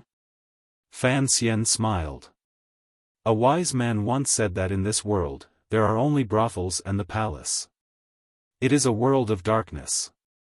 It is not a place for people to stay. Hearing this, Lin Wanner was startled. She felt a bit displeased and lowered her head. Only now did Fan Xian remember that his wife also came from the palace. What he said really did not take her feelings into consideration. He smiled and apologized, and the two of them returned to normal. After a moment of silence, Lin Wanner thought about it carefully. Her heart was moved. Although her birth mother was the eldest princess, how many women in this world could receive such respectful treatment from their husbands after marriage? She had never heard of a husband apologizing to his wife. Lin Wanner said warmly, "The palace is indeed not what you think it is. Uncle the Emperor is a wise ruler who does not lust after women. The masters in the palace are all decent on the surface. No one dares to use the methods you talked about in the novels in the past. The Empress Dowager's eyes are watching. If anyone dares to spoil the blood of the Emperor, that ancestor will not tolerate it." Hearing this, Fan Xian's heart jumped. He felt even more at ease. Lin Wanner smiled. The Emperor is very strict within the palace.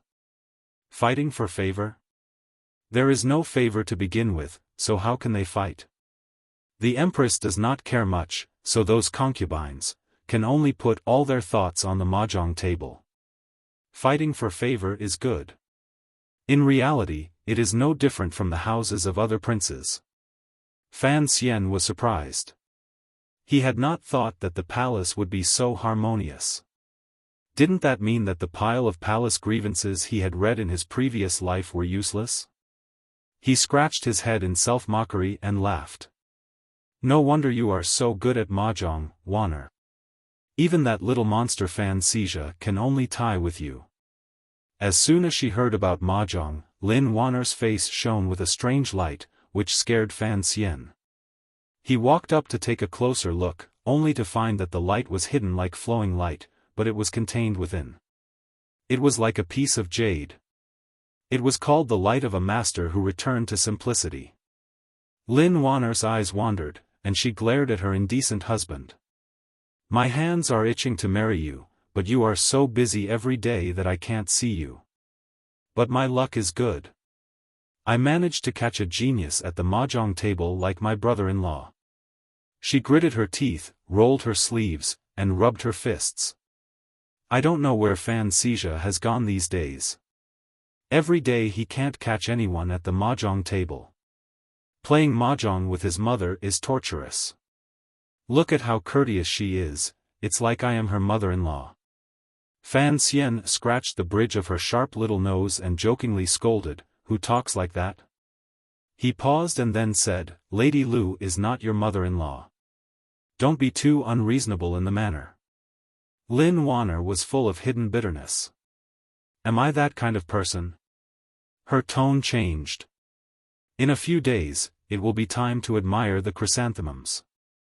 According to the rules of the past, the nobles in the palace will all go to Shi Mountain.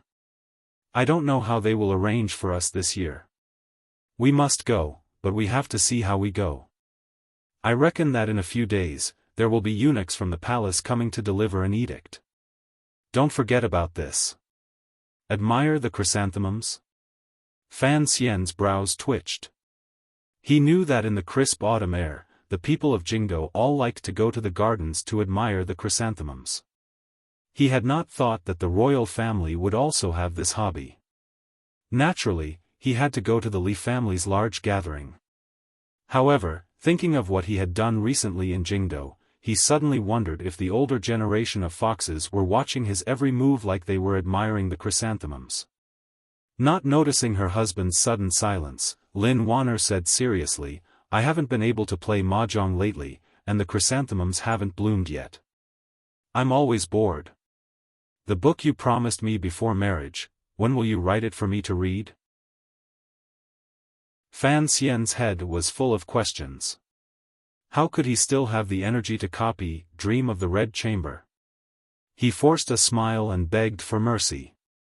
I say, grandmother, please spare me. Seeing Lin Wanner's stubborn expression of urging him to write, he didn't dare to stay in the room and dawdle. Smoke rose from his butt as he pushed open the door to hide.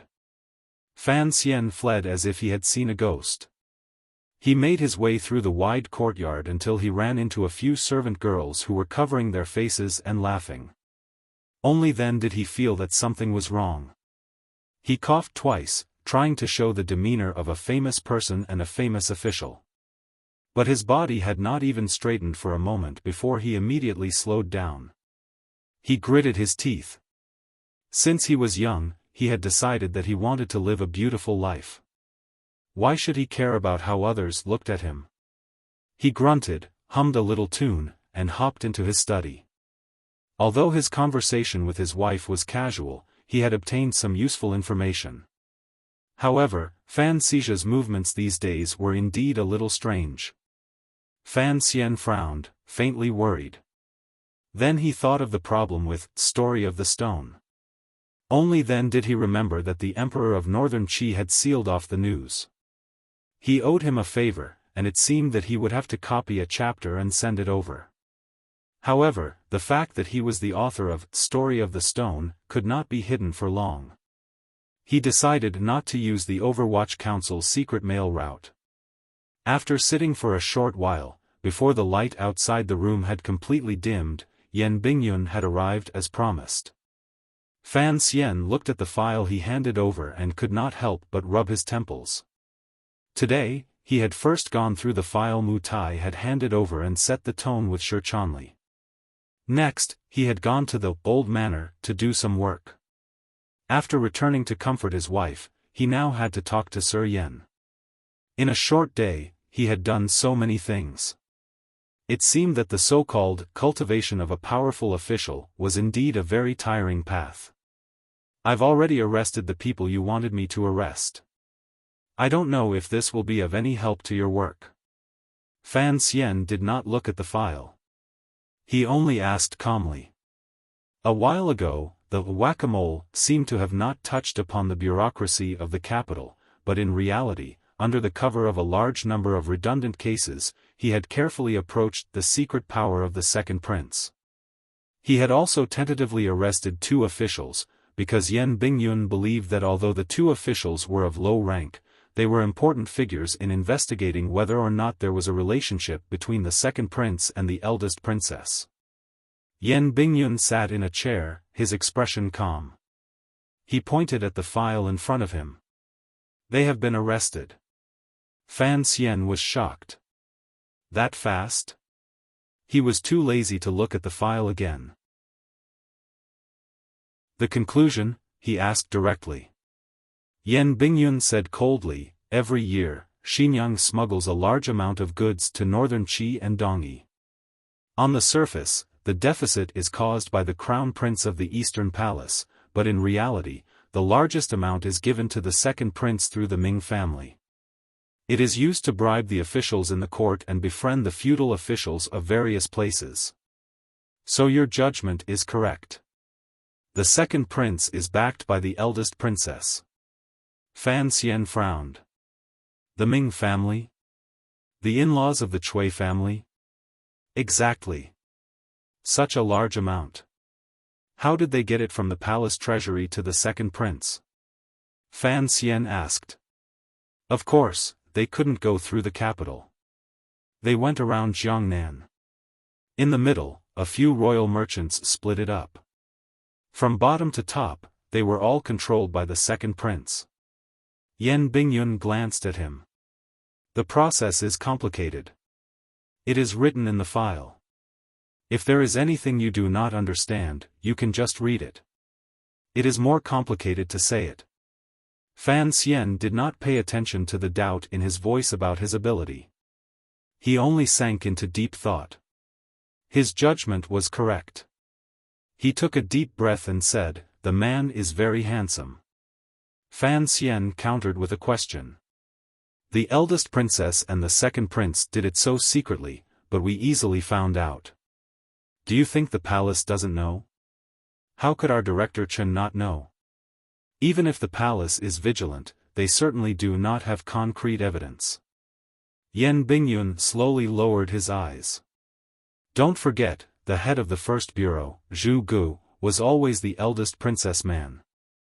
This case, if you were not in charge of the first bureau and the full cooperation of the other departments, it would have been impossible to find out.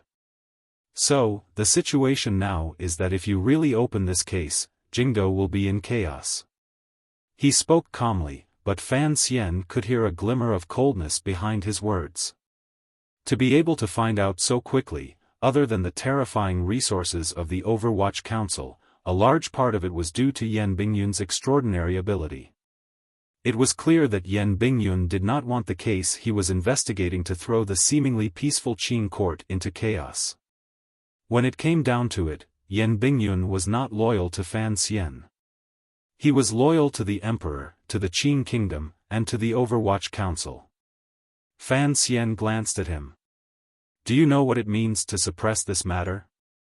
Yan Bingyun shook his head. I only know that if this matter is opened, your wife will be the one in the most difficult situation.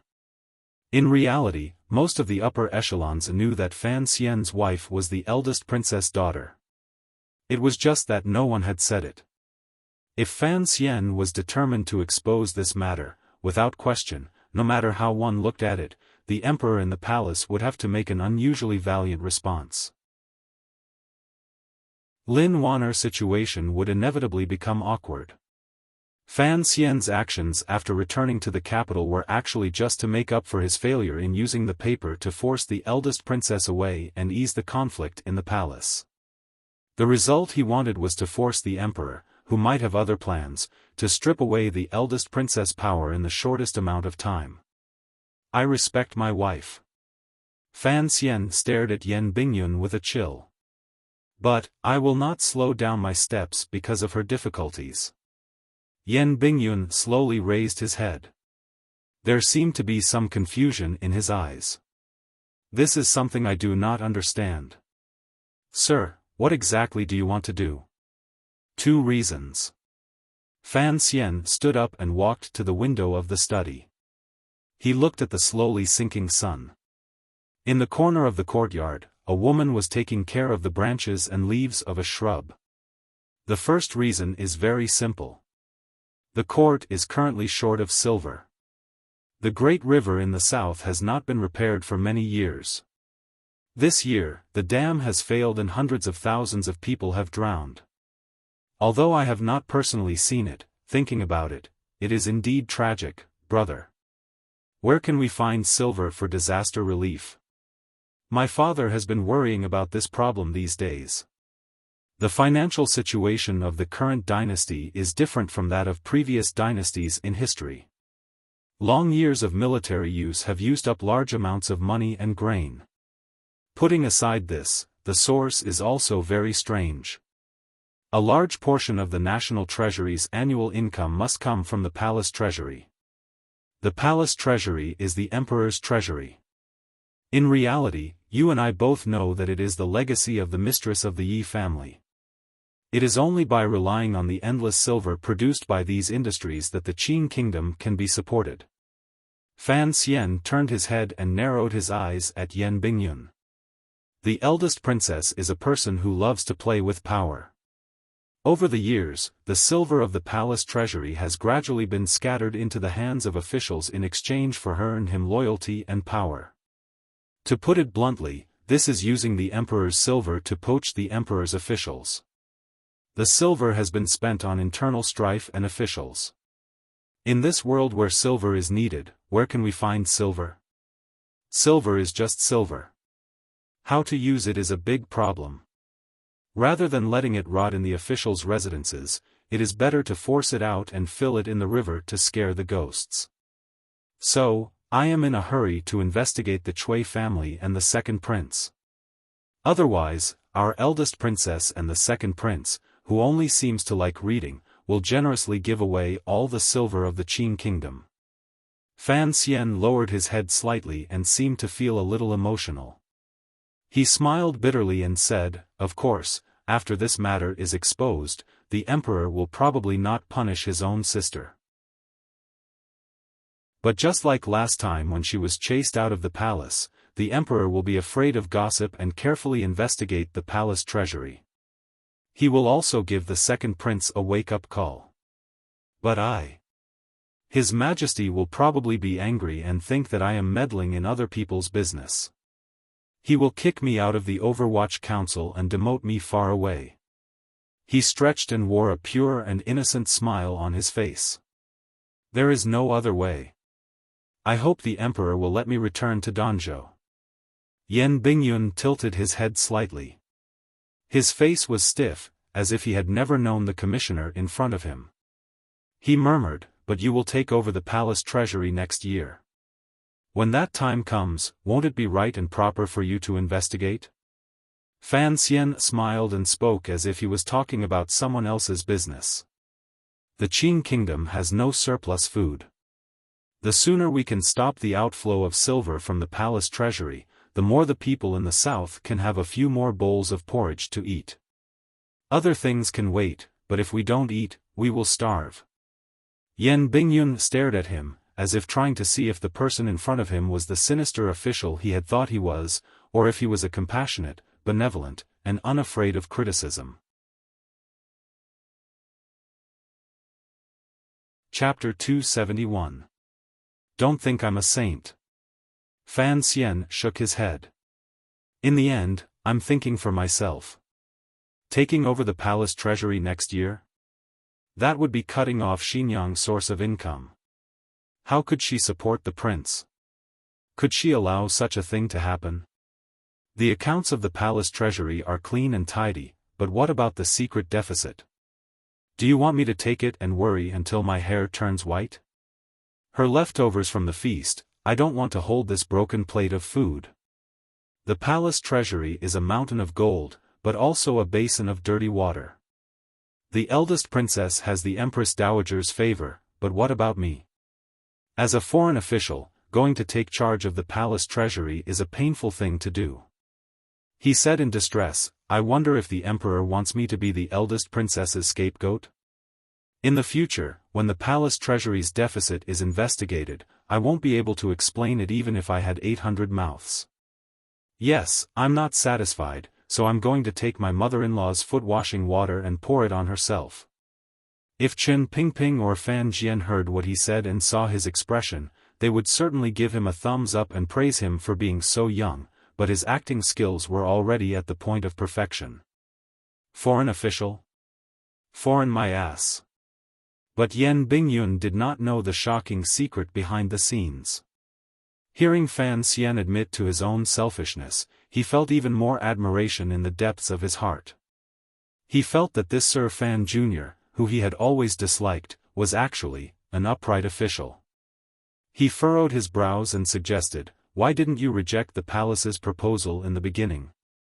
The palace treasury is indeed a hot potato. Fan Xian laughed somewhat self-deprecatingly. Perhaps you won't believe me, but I really do want to do something for the people of the world. Yan Bingyun's appearance was still cold, but the warmth in his heart seemed to have warmed. He stood up and bowed to Fan Xian. He then began to use a steady voice and began to give advice from the perspective of a subordinate. At this time, it is not worth it to touch the palace treasury. Fan Xian looked at him quietly. Yan Bingyun did not seem to feel Fan Xian's aggressive gaze. Because even if this matter is revealed, looking at Sir's recent plans, perhaps he will have the guts to ask Shi Chanli to write an official document and post it on the Supreme Court's wall, letting everyone know how much the eldest princess and the officials in the capital have benefited from the palace treasury. Fan Xian laughed self-deprecatingly. He really did have this plan. In any case, he was bold and had a strong backer, and this backer was not the emperor, but that uncle. It's useless.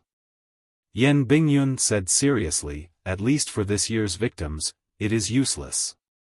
The silver that has flowed out of the palace treasury cannot be recovered in a short month. Let's not talk about whether the emperor can make up his mind and offend most of the officials. If there are too many officials to be demoted, the court will have problems operating. The disaster relief cannot be delayed. Fan Xian sank into deep thought and asked, then what do you think? Put this case on hold for the time being. The minister has been in charge of the national treasury for a long time. He must have his own ways. I don't think he will delay the disaster in the south. Yan Bingyun said quietly, the things that Sir has arranged in northern Qi also need some time to prepare. After the winter, the council will coordinate with Wang Qinian in the north and south. First, we will uproot the Cui family and cut off Xinyang's path of distribution. Then, we will take advantage of the commissioner's new control of the palace treasury to investigate the accounts and cases. This is the way to be prudent. Fan Xian frowned. I am just worried that Wang Qinian's time in Shangjing is too short. He cannot completely control the power in the north and uproot the Cui family. Yan Bingyun paused for a moment, then simply replied, I can help. Fan Xian looked at him. His expression did not change, but he was secretly delighted. You are now a famous person in northern Qi, how can you go back north? Yan Bingyun replied, the men under me do not need me to watch over them. I will try to grasp more and more power, and then use this power to do things that I want to do. In this process, I will need the help of many people. Fan Xian looked into his eyes and said in a low voice, I really want to be like when we were in Shangjing. You and I can work well together, of course, not just this time, but also next spring. Yan Bingyun understood what he meant. He did not stay silent for long. He lowered his head, saluted, and left. The young and handsome men of the Overwatch Council were not sloppy people. However, after Sir Yan Jr. expressed sufficient trust in Sir Fan Jr., he still turned his head back and asked in confusion before he stepped out of the study, Commissioner, you have lived in luxury since you were a child. Why do you place so much importance on the common people who suffer in the world? Fan Xian scratched his head and replied, perhaps it is because I have long since gotten used to doing good deeds. Sir Yan Jr. is very patient. He still hasn't asked how Miss Shen is doing. He looked out the window at the half-cut shrubs under the setting sun. His face was expressionless, but he sighed to himself. The officialdom was indeed treacherous at every step. Even the Fan manor he lived in had such a skilled spy. Although Fan Xian had officially revealed his identity as the Commissioner of the Overwatch Council to the Ministry of Justice, and the First Bureau's secret agent had tactfully revealed his identity and left, the courtyard was still not quiet. If it weren't for Wu Zhu behind him, he probably wouldn't have noticed the woman planting flowers. Just as he had said, Fan Xian was not a saint, nor was he a good person in the purest sense of the word, and he was certainly not a traitor.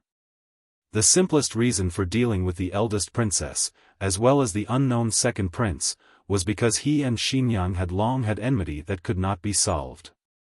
And the root of this enmity, the palace treasury, was the thing that Fan Xian would not give up after his rebirth. The palace treasury was the Yi family, and the meaning it carried was something that Fan Xian had no choice but to protect. No matter who tried to stand in his way, Fan Xian would mercilessly kick them aside. But what he had said to Yan Bingyun was not all an act. It was just like what he had said to his sister a long time ago. How should a person live their life? How should Fan Xian live his life? Love himself, love his wife, love his family, love the world, love his own, and love for others. This was not the influence of the AI television station, but purely from his own heart. Muddle-headed, glory, wealth, bullying men and women, this was a life. Honest, wronged, precarious life, this was a life. Leading troops into battle, killing people like scything flax, and unifying the world was a life. Fan Xian was also an ordinary male animal who coveted wealth, enjoyed power, and loved beautiful women. But the experience of 2 lives had allowed him to accurately grasp what he wanted, so he believed that being free and easy, being cruel when it was time to be cruel, being gentle when it was time to be gentle, being close to more beautiful women, earning more money, and seeing more of the beautiful scenery of this world was the way to live a glorious life. On the premise that his life and material life were guaranteed, he did not mind enjoying his spiritual world. But for the world to be beautiful, it first had to make the people who lived in it smile. So Fan Xian, the poor official, inevitably felt a little tired at the beginning. If he had maintained the clear and murderous state of mind of the youth from Danzhou, perhaps he would have become a lot more free and happy. The palace treasury and the people of the world would not have made him think too much. But in the spring of the 4th year of the Qing calendar, that bit of unnecessary curiosity about his fiancée made him fall into the river of love, into family, and deeper. He could no longer live freely in this world. This fact tells us that as a man, getting married too early is always a very stupid thing to do. That afternoon, Fan Xian, the commissioner of the Overwatch Council, and Yan Bingyun, the alternate head of the 4th Bureau of the Overwatch Council, had a conversation in Fan Manor about the palace treasury, the second prince, and the people of the people. The contents of this conversation were quickly sent through the most secretive channel of the Qing kingdom to the royal study in the royal palace and to Chen Pingping's table. Chen Pingping's reaction was very simple. He immediately wrote an order, temporarily delegating his authority over the entire council to Fan Xian. In other words, before Chen Pingping retracted this order, Fan Xian could legitimately mobilize all the power of the enormous and terrifying Overwatch Council. And in the royal study, the Supreme Emperor of the Qing Kingdom looked at the report on the table and only nodded lightly. In His Majesty's heart, he was very pleased with Fan Xian's actions these past few days. Since the officials and the people of the world all believe the Overwatch Council to be his dog, then this dog must have the courage and ruthlessness to bite people, but it must not bite anyone it met. By making Fan Xian the dog's leash, the emperor wanted to see just how capable he was. After the conversation with Chen Pingping 9 months ago, although the emperor did not say anything, he had tacitly agreed to the fact that Fan Xian had taken over the Overwatch Council. In the future, he would have to let the child know his true identity, as the son of the emperor, but because of his birth, he could never sit on the throne. Presumably, the child would be very satisfied with this arrangement. Of course, His Majesty appreciated this afternoon's conversation between Fan Xian and Yan Bingyun even more. The emotions that naturally flowed through the conversation were very similar to that woman from back then. A trace of a gratified smile flashed across the emperor's thin face. Although the child's words were somewhat disrespectful toward him, he could guess the loyalty beneath those words. He looked at the eunuch in front of him and smiled. Hong Xiang, what do you think of this? Fan Xian? Eunuch Hong bowed slightly. There was not a trace of emotion on his aged face. Too fake. The emperor furrowed his brows and didn't say anything. He wondered if Fan Xian was putting on an act for him to see. However, he had heard that the 5th prince had always been in the south. No one in the capital should have been able to detect his arrangements. Your Majesty, how should we handle this? Eunuch Hong asked, naturally, about the matter between the 2nd prince and the eldest princess. The emperor coldly shook his head. The play hasn't even begun. How can it be stopped so soon? This emperor of the kingdom of Qing had always been troubled by the emptiness of the national treasury. Although he had always had his suspicions about Xinyang, he had never found any concrete evidence.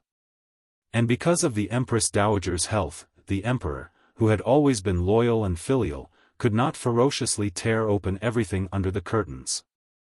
After all, Li Yunrui had done more for the kingdom of Qing than he had done wrong. After all, the 2nd prince was his own son. It was only now that he truly believed Chen Pingping's words.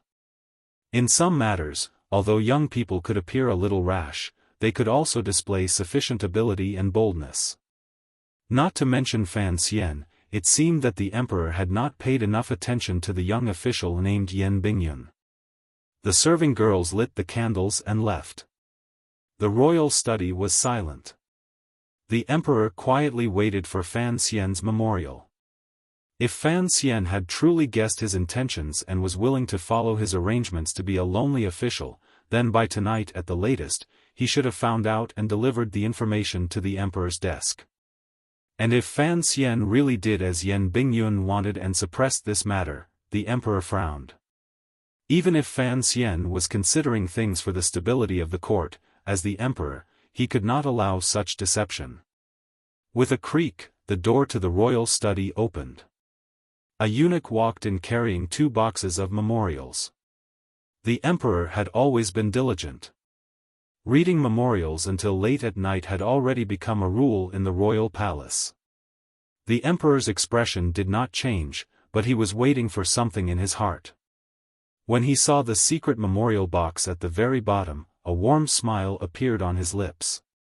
He opened the Overwatch Council's special secret memorial box and began to carefully read the first memorial Fan Xian had written since entering officialdom. The secret memorial. After a long time, he put the memorial to the candle and burned it. He gently coughed, picked up the red brush, and wrote 2 words on a piece of white paper. He then sealed it back into the secret memorial box. In his heart, this memorial, which could change the fate of many people, was not a big deal. On the road to the pinnacle of power, the emperor had already seen through many things. It was different from what many factions, including Fan Xian, secretly guessed. He did not care at all about how his son and sister would make a fuss. Because no one could truly understand the emperor's ambition and confidence. But the emperor was very satisfied with Fan Xian's performance because he knew that Fan Xian was not standing on the Eastern Palace's side to attack the second prince. So when the emperor, who was comforted, began to read the memorial at the back, his thin face suddenly showed incomparable anger and disdain. The Imperial Censorate collectively accused Fan Xian, the commissioner of the Overwatch Council and head of the First Bureau, of corruption, taking bribes, and arrogance. The memorials were like pairs of provocative eyes staring at the emperor's gloomy face. Chapter 272. In the entire capital, the first person to know that the Imperial Censorate had collectively impeached Fan Xian, a popular figure of the court, was none other than Fan Xian himself. When His Majesty had not seen those memorials, Fan Xian knew that he was already standing at the heart of the storm.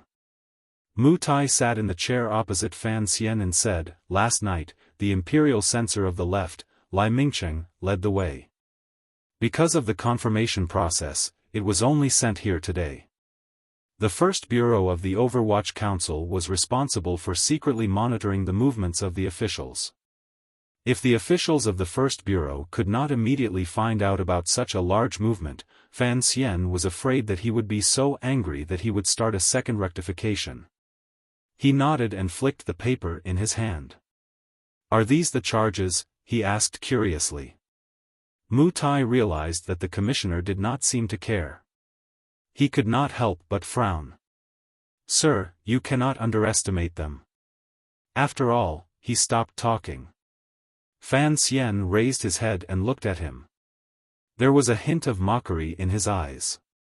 "Do you think that I am worthy of these charges?"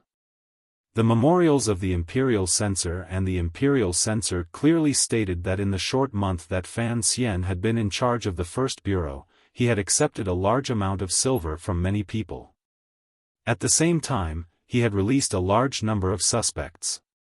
He had also allowed his subordinates to commit violent acts on the streets. The last matter was related to the reputation of the court, while the first 2 were actual charges. The banknotes that Lady Lu had handed over to Fan Xian were all well documented, and the officials who had been arrested by the First Bureau and then released could not be hidden from the world. These charges were enough to make any official step down. Fan Xian rubbed the spot between his eyebrows. He had been busy all day, and now he had encountered such a major event in the middle of the night. He was rather annoyed. The Imperial Censorate of the Qing Court, the Imperial Censorate, has the skin of a duck, and the heart of a sheep. When did they become so unafraid of the rich and powerful? Or is it that I do not have enough power? That my status is not high enough? Hearing this, Mu Tai could not help but want to laugh. The Overwatch Council had always looked down on the Imperial Censorate, but he forcibly suppressed his laughter. He thought that the commissioner's last two rhetorical questions were asking a question he already knew the answer to. In Jingdo, Fan Xian Jr.'s power was high and noble, and everyone knew that. This was something that Fan Xian did not understand. Why did the imperial censorate censors have the courage to offend him for no reason? These days, his methods had been gentle, and it seemed that he had not offended these people. Furthermore, these days, he had gradually gained the emperor's favor. Were these people not afraid of making the emperor unhappy? Mu Tai looked at his face and knew what he was thinking. He explained, "Sir, this is the usual practice of the imperial censorate. They have always acted against the Overwatch Council. The law of Qing gives them this authority, and His Majesty has always suppressed the Overwatch Council's secret methods. So every few days, those poor scholars will always find fault with the Overwatch Council, but..." He frowned. "I didn't think they would have the guts to directly target you, sir, and with such heavy crimes." Fan Xian reached his hand into the teacup and dipped it into a few drops of cold tea. He carefully rubbed it between his brows. The glimmer of brightness calmed him slightly. The imperial censorate was a very special organization. In the previous dynasty, the imperial censorate was the highest monitoring, impeachment, and suggestion organization in the royal court. The senior officers were the left and right imperial censors, and below them were the deputy imperial censors and the deputy imperial censors. According to local jurisdiction, there were also imperial censors, who patrolled the prefectures and counties. They were responsible for investigating and impeaching officials. In Zhuang Mohan's official commentary, it was written about the imperial censorate of the Wei dynasty. The imperial censorate is responsible for impeaching the 100 officials, distinguishing between injustice and injustice, supervising the various departments, and acting as the emperor's eyes and ears. Officials who are treacherous, petty, and tyrannical are impeached. Officials who are wretched, corrupt, and corrupt are impeached. Scholars who are not correct in their studies, who write to change the constitution and hope to be employed, impeach. In the event of a pilgrimage or an inspection, the Ministry of Appointments is impeached. The prisoners of the Great Prison are impeached outside the court, along with the Ministry of Justice and Dali. They follow orders from the interior, and follow orders from the outside, each acting according to their orders. The 13 imperial censors are in charge of investigating and correcting corrupt officials in the internal and external departments. They are impeached in person or sealed, and the imperial censorate is responsible for the constitution. The imperial censorate of the Qing kingdom was far from the glory of the previous dynasty. It had removed the imperial censors from patrolling the various counties, and the power to investigate cases was transferred to the Ministry of Justice and the Supreme Court. Most of the power, such as monitoring the various counties and secretly monitoring officials, had been transferred to the Overwatch Council that Chen Pingping had single-handedly established. Now, it was only the emperor's eyes and ears. It had an empty mouth, but no real power. What kind of people were officials? They were men. What did men like most? Other than beautiful women, there was power. So the imperial censorate felt a glimmer of envy and hatred towards the Overwatch Council, which had taken away most of their power. Perhaps these scholars still missed the glory of the imperial censorate in the distant past, so they relied on their right to speak up to impeach the officials of the Overwatch Council from time to time. But with Chen Pingping's poisonous eyes watching, these imperial censors had been quiet for a long time. Why did these imperial censors suddenly rise in revolt? Fan Xian pondered this carefully.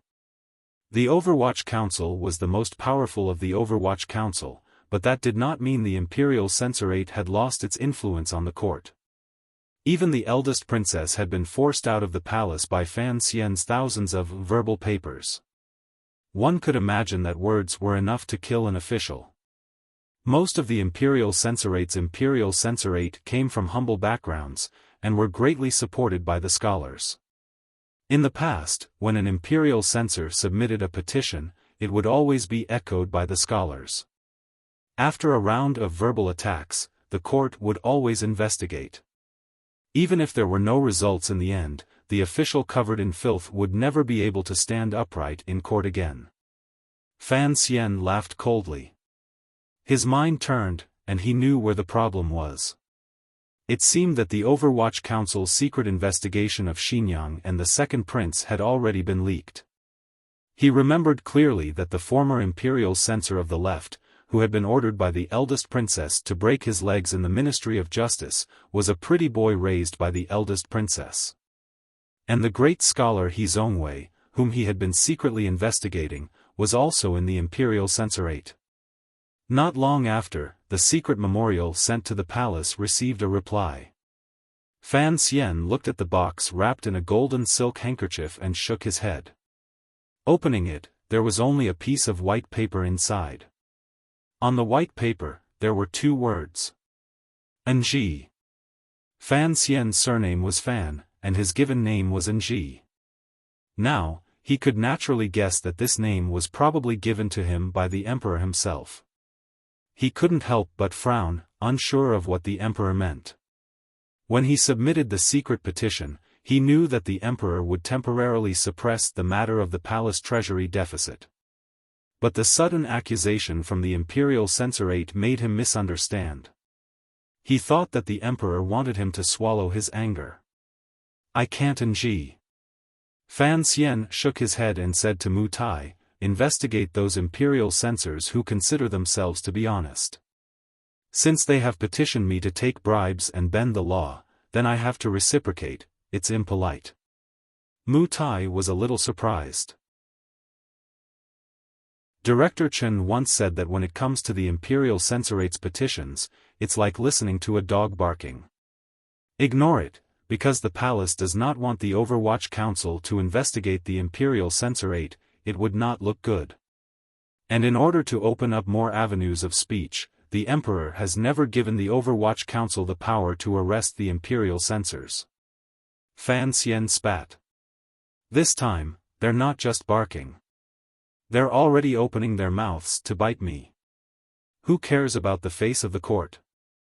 I told you to investigate, and when the problem is found, I won't do it myself. Of course, I'll throw it to the Supreme Court and the Ministry of Justice. Even if the emperor doesn't accept it, what's the use of that wall outside the first bureau? Mu Tai was very happy. The people of the Overwatch Council had been waiting for this day. They accepted the order and left the manor in high spirits. They went to arrange for spies to investigate the imperial censors for any illegal activities.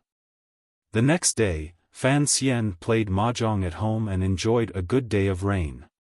He didn't take the impeachment of the imperial censors seriously. Wan'er and Ruoruo, who heard the news from him, were a little worried. Everyone knew the importance of an official's reputation.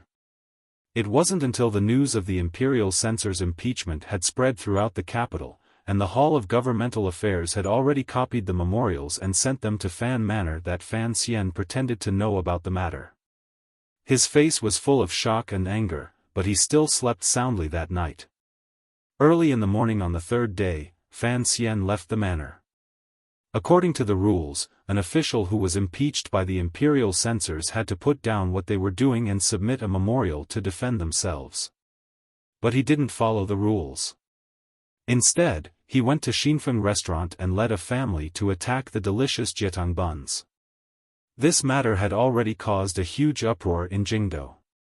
No one knew what kind of method he, the current popular figure of the court, would choose to retaliate. This was because this time, the imperial censors had clearly come prepared in their collective petition. They firmly held on to the accusation of impeachment. Even the officials who had been in and out of Jingdo this month were clearly investigated. But no one expected that Commissioner Fan didn't attack the imperial censors. Instead, he attacked the meat buns. On the 4th day, the continuous rain finally stopped. Fan Xian led a family to the outskirts to admire the chrysanthemums. Before the rest of the world, he used his fingers to get close to the little daisies that had just bloomed.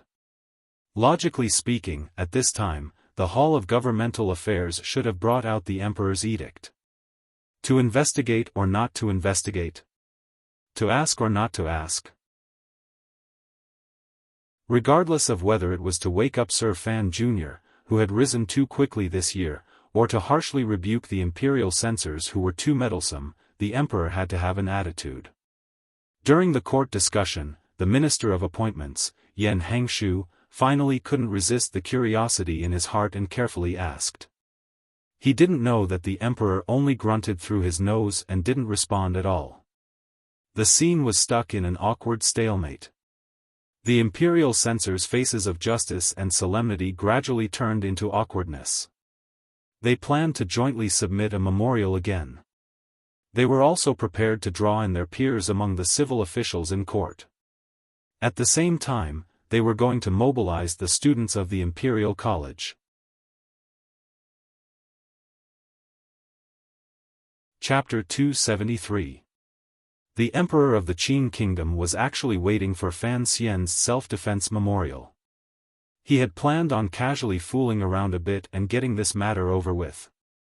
Any emperor in a golden age was actually very good at this kind of smoothing over the mud. Unexpectedly, Fan Xian continued to ignore it and put on an appearance of a clear conscience as he wandered around and threw this question back at him. He thought sinisterly to himself, "Don't you want me to bite someone? As the emperor, you have to protect me.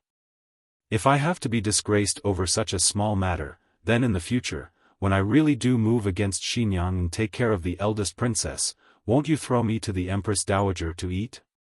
If he had been a normal favored official or civil official, he would not have been as harsh and angry as Fan Xian. It was said that the emperor's heart was hard to fathom, and the might of heaven was unpredictable. As an official, if he became arrogant because he was favored, who knew when the emperor would remember that he had sat in his carriage and cut him down with a knife? But Fan Xian knew that he was not a normal official, and the emperor did not know that he knew. So, this matter was a bit interesting. He was testing the extent to which the emperor could go for him.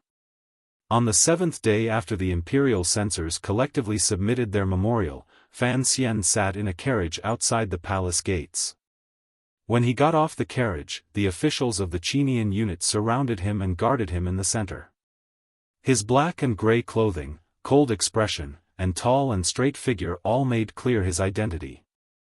The officials gathered at the palace gates saw this scene and knew that this was the person that the officials often discussed after meals. Not to mention anything else, but when it came to placing spies out in the open to protect him, Fan Xian was the best in the Overwatch Council. Today was the day of the court conference, and the emperor had specially summoned Fan Xian to the palace to listen. All of the officials knew what was going to be discussed today, and they couldn't help but feel excited. A few civil officials who were on good terms with the Fan family came over and exchanged a few words with Fan Xian. Using the cold weather as an excuse, they went back to the side of the palace gates. At this moment, on both sides of the square, there were only 5 or 6 officials wearing crimson robes and Fan Xian's black-robed Overwatch Council officials. The two sides stood facing each other, but their gazes seemed to pierce through each other's ranks and shoot toward the city in the distance. The officials dressed in crimson robes were the censors from the Imperial Censorate who had written to impeach Fan Xian. Fan Xian looked at them coldly. Lowering his voice, he said, "All of you look like pigs, yet you're still upright officials." Deng Ziyu said in a low voice, "The First Bureau has been investigating for a few days, but they really didn't find anything. Sir, most of the Imperial Censorate come from humble backgrounds and value their reputation the most. This is the only thing they can rely on. Even the gatekeeper has to be careful when receiving gifts. It is indeed difficult to find anything." Fan Xian furrowed his brows and sighed. If the officials are not greedy, the world is in trouble. Deng Ziyu smiled bitterly, thinking that the commissioner's clever words were a bit absurd. The Imperial Censorate looked at Fan Xian coldly. There was not a trace of fear in their eyes. Fan Xian knew that the other party was not afraid of him. He smiled bitterly. If the officials were not greedy, what use would he be as the commissioner of the Overwatch Council? The other party was an imperial censor. He could not send a few subordinates to assassinate him. If that happened, no matter what the emperor did, he could only chase him back to Danzhou. Fan Xian understood that the rarest thing in this world was upright officials. Furthermore, he believed in the investigative abilities of the First Bureau. The people in front of him must be truly upright officials. But, he also understood that the most terrifying thing in this world was upright officials swarming up and becoming your enemy. Thinking of this, he couldn't help but admire his young and beautiful mother-in-law. To be able to use these upright officials who were not greedy or corrupt, she really did have some skill. While Fan Xian was sighing to himself, he did not know that the Imperial Censorate's Imperial Censorate were looking at the commissioner and sighing to themselves. Clearly, Fan Xian's actions over the past month all showed the true nature of the immortal poet he hid behind. He was a corrupt official, and he was also a sprouting of a powerful official with money and power. They had enough evidence, but why did the emperor still not say anything? They were not worried that the emperor would heavily punish them for shielding Fan Xian. On one hand, they deeply believed that the emperor was a wise ruler. On the other hand, what did the imperial censor do? He shouldered justice with iron shoulders and admonished with iron bones. Even if he died, so what? They only hoped that the white bones would leave a lingering fragrance. But the Imperial Censorate's Imperial Censorate did not fare well these past few days. First of all, their connections with the court had no effect. No matter which department the official came from, once they heard the purpose of their visit, they remained courteous on the surface, but refused to join them in writing. Second, the public opinion of the common people had not been mobilized. The scholars who had been wantonly criticizing the court in the past, upon hearing that the person they wanted to impeach was Fan Xian, shook their heads in disbelief.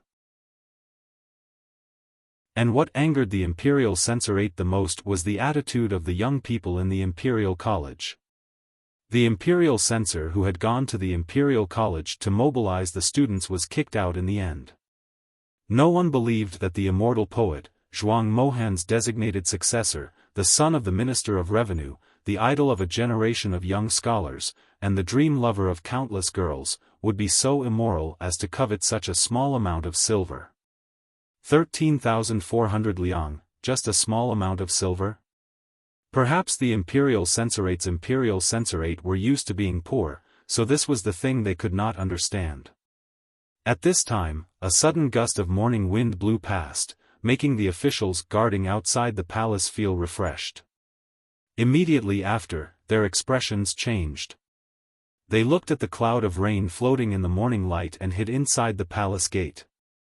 The imperial guards and eunuchs did not dare let these high-ranking officials get drenched in the rain, so they did not stop them. In autumn, the capital often changed its face, and after the wind came the rain. An autumn rain floated down solemnly. It went from light to dripping, and in the time it took to take a few breaths, the green stone floor in the palace was immediately soaked, revealing a thick black color. At this time, outside the palace gate, only Fan Xian and the Imperial Censorate's Imperial Censorate stood there. The rain poured on them, but they did not react at all. Fan Xian narrowed his eyes and looked at them. Suddenly, he said, "Imperial Censor Lai, go hide from the rain." He called out to the Imperial Censor of the left, a third-rank official, Lai Mingcheng.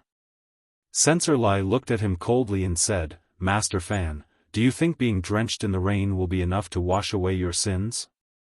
Imperial Censor Lai cupped his hands. "Today, when I see the Emperor, I will definitely impeach Master Fan." Fan Xian's eyebrows twitched. This Imperial Censor was very cunning, he thought. He smiled and cupped his hands. "Is that so? But I don't know if a member of the royal family really broke the law. Would Master Lai have the same heroic spirit you have today?"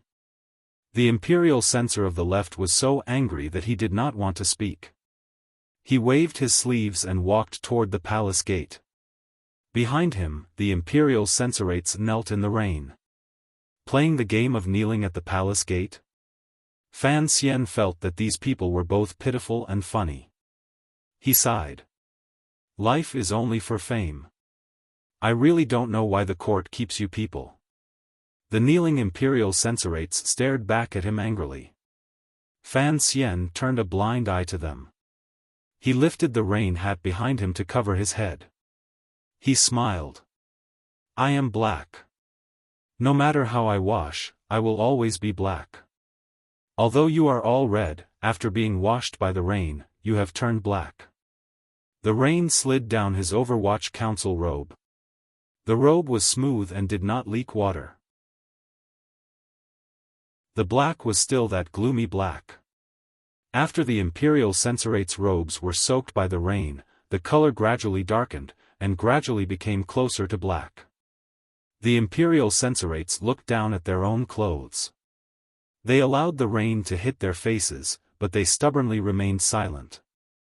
After all the important matters of the court had been discussed, the emperor seemed to see imperial censor of the left, Lai Mingcheng, and commissioner of the Overwatch Council Fan Xian. His brows furrowed in annoyance. He had the eunuch summon the two of them, and coldly said, "Speak in front of the court officials." The imperial censor of the left adjusted his robes and said in a clear voice, "Everything I have said is in the memorial. Please, Your Majesty, quickly investigate this case to cleanse the court and appease the grievances of the common people." The emperor turned his head to look at Fan Xian.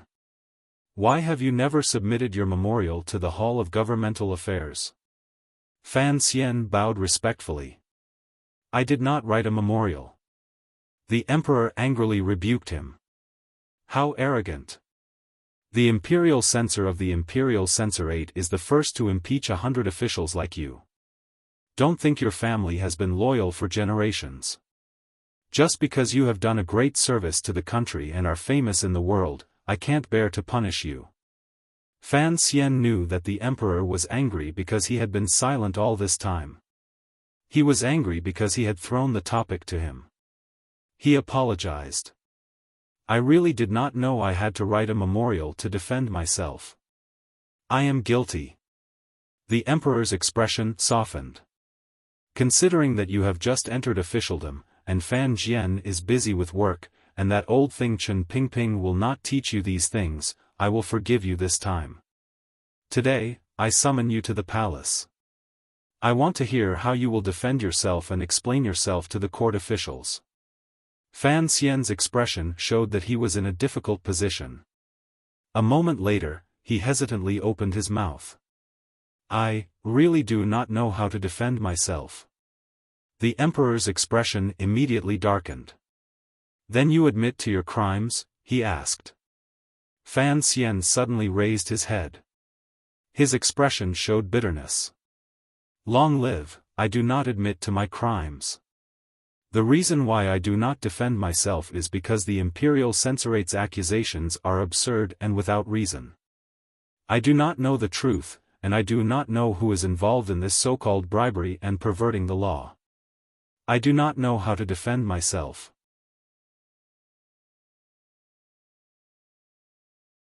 Chapter 274.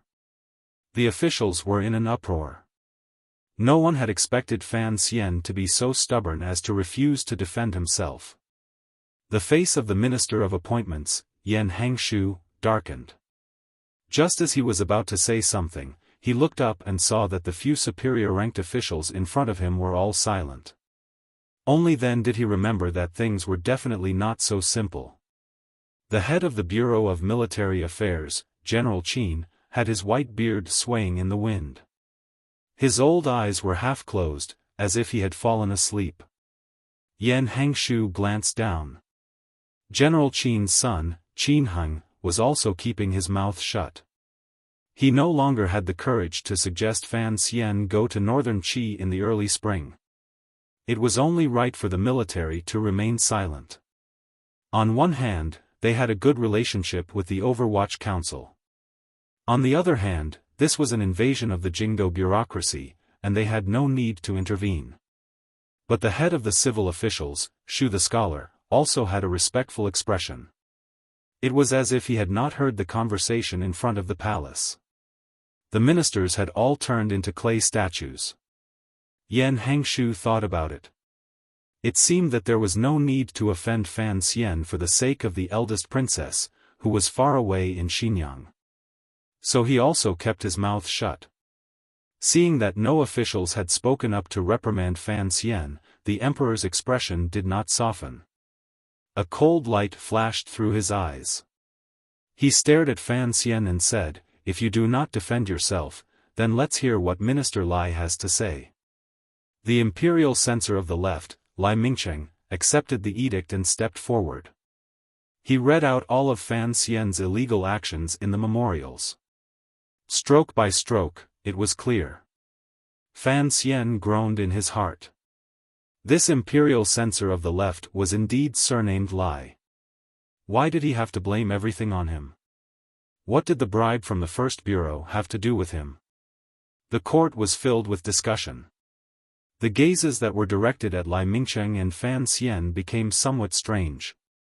Among the matters that the imperial censorate was investigating, the one that bore the brunt was that eunuch Dai was suspected of bribing the commissioner of the Overwatch Council on behalf of his nephew, Dai Zhen. The officials thought, "How dare a rogue like you drag this matter into the palace?" On the other hand, they looked down on Fan Xian. This was such a great opportunity, and yet he had only accepted 1,000 liang of silver from eunuch Dai. Who among the elders in court would be in the mood to accept such a small amount of money? Hearing that the matter involved the palace, the emperor's expression did not change. He directly ordered the guards to summon Lady Shu and eunuch Dai from the palace to the court for a confrontation. Although the officials knew that this kind of investigation method was a bit ridiculous, they all knew that the emperor was not a person who was bound by conventional rules and regulations. In addition, they were also curious about how this matter would turn out, so they all kept quiet. Not long after, eunuch Dai was led into the palace. He had long known what would be discussed in court today. He was anxious and puzzled. He had only given the banknotes to Yi Guipin. Her personality was cheerful, but she had always kept her mouth shut. Furthermore, she was Fan Xian's relative, so how could she have sold him out? How did this news get to the imperial censorate? After entering the palace, eunuch Dai first cried, "Long live the emperor," and then cried, "I have been wronged." Eunuch Dai rubbed his buttocks, and tears streamed down his face as he kowtowed to the emperor. His Majesty has always forbidden the servants of the palace from communicating with the officials. I am timid, and I dare not break the rules. Speaking of Sir Fan Jr., I have indeed heard of his name, because, eunuch Dai looked pitifully at the emperor on the throne. Everyone in the world knows the great name of the immortal Fan Xian. Although I am a cripple, I am still a cripple of the kingdom of Qing. When I heard that Sir Fan Jr. had gone to northern Qi to bring glory to His Majesty, I was naturally happy. It was inevitable that Sir Fan Jr. would be mentioned in our daily conversations. But I have never even seen Sir Fan Jr. How could I have bribed him? The imperial censor of the left, Lai Mingcheng, asked coldly, "Eunuch Dai, have you really never seen Commissioner Fan?" Eunuch Dai's knees hurt from kneeling, and he had long since cursed the meddlesome censor countless times in his heart. Hearing the question, he suddenly seemed to realize something. I remember now. Last year, when I delivered the imperial edict to Fan Manor, I saw Sir Fan Jr. once. But at the time, it was to deliver the edict, so I left as soon as I entered the door. If that counts as a meeting, it would only be once. Eunuch Dai then wailed and swore to the heavens.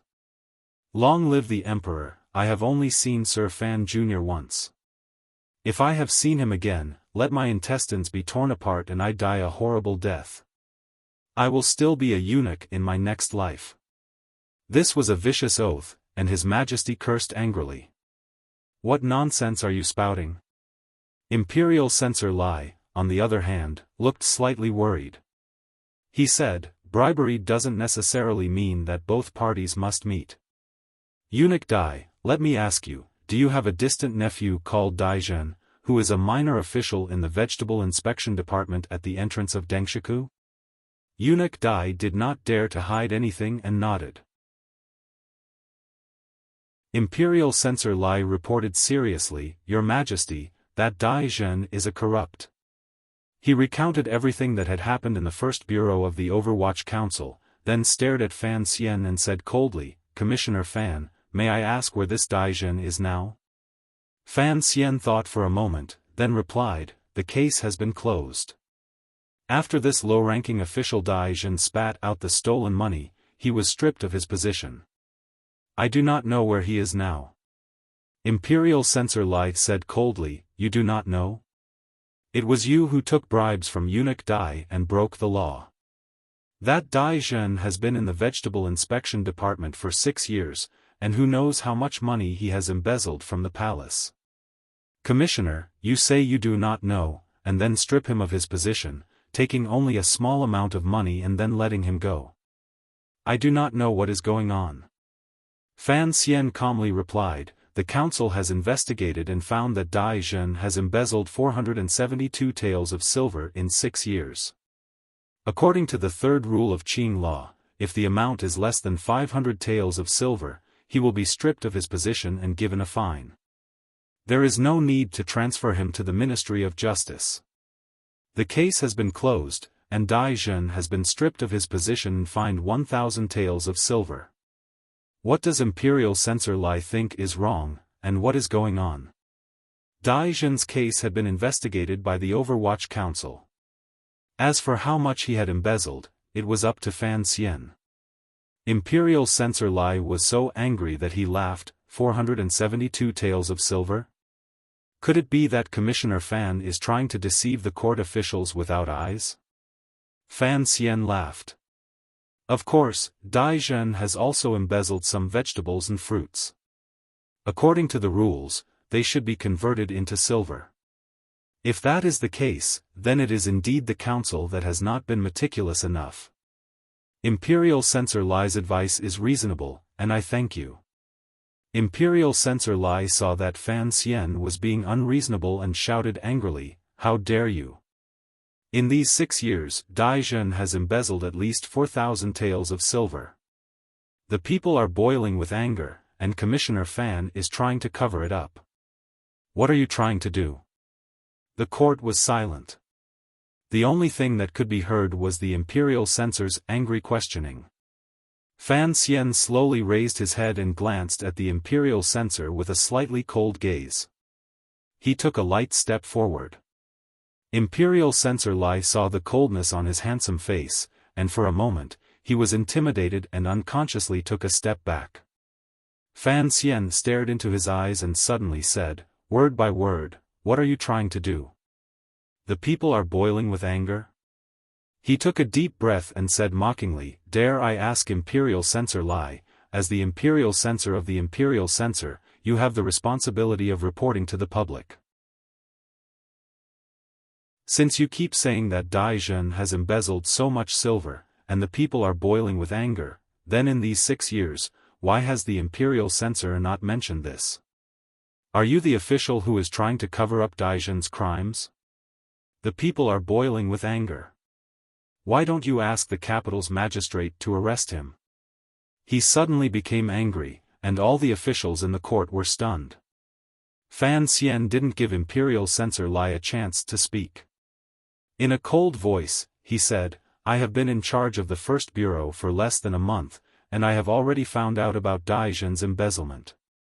In these 6 years, Imperial Censor Lai knew that Dai Zhen's people were boiling with anger, but he didn't say a word and acted like a mute. The Overwatch Council investigated the case, and it became a mistake. The Imperial Censors were mute for 6 whole years. Mute for 6 years. Now you say that the Overwatch Council is corrupt. Fan Xian bowed to the Emperor on the dragon throne, and turned around to ask Imperial Censor Lai angrily, I would like to ask you, sir, what are you trying to do? The barrage of questions stunned the Imperial Censor of the left. He knew that he had said something wrong, and now Fan Xian had something to use against him. If he admitted that the imperial censor had no knowledge of Dai Zhen's embezzlement, then Fan Xian could say that Dai Zhen had only embezzled 400 taels of silver, and there was no way he could overturn the case. In a fit of anger, he had said that Dai Zhen had embezzled a lot of money, and the people were angry, but he had fallen into Fan Xian's trap. As an imperial censor, if he knew about this, then why hadn't he done anything for 6 years? Why did he have to jump out to impeach the person who investigated the case when the Overwatch Council was investigating the case? After Fan Xian pointed out this fact, it became evidence that the imperial censor was jealous of the Overwatch Council, and had falsely accused the Overwatch Council. The officials in the court looked at imperial censor Lai with hostility, but they looked at Sir Fan Xian with admiration.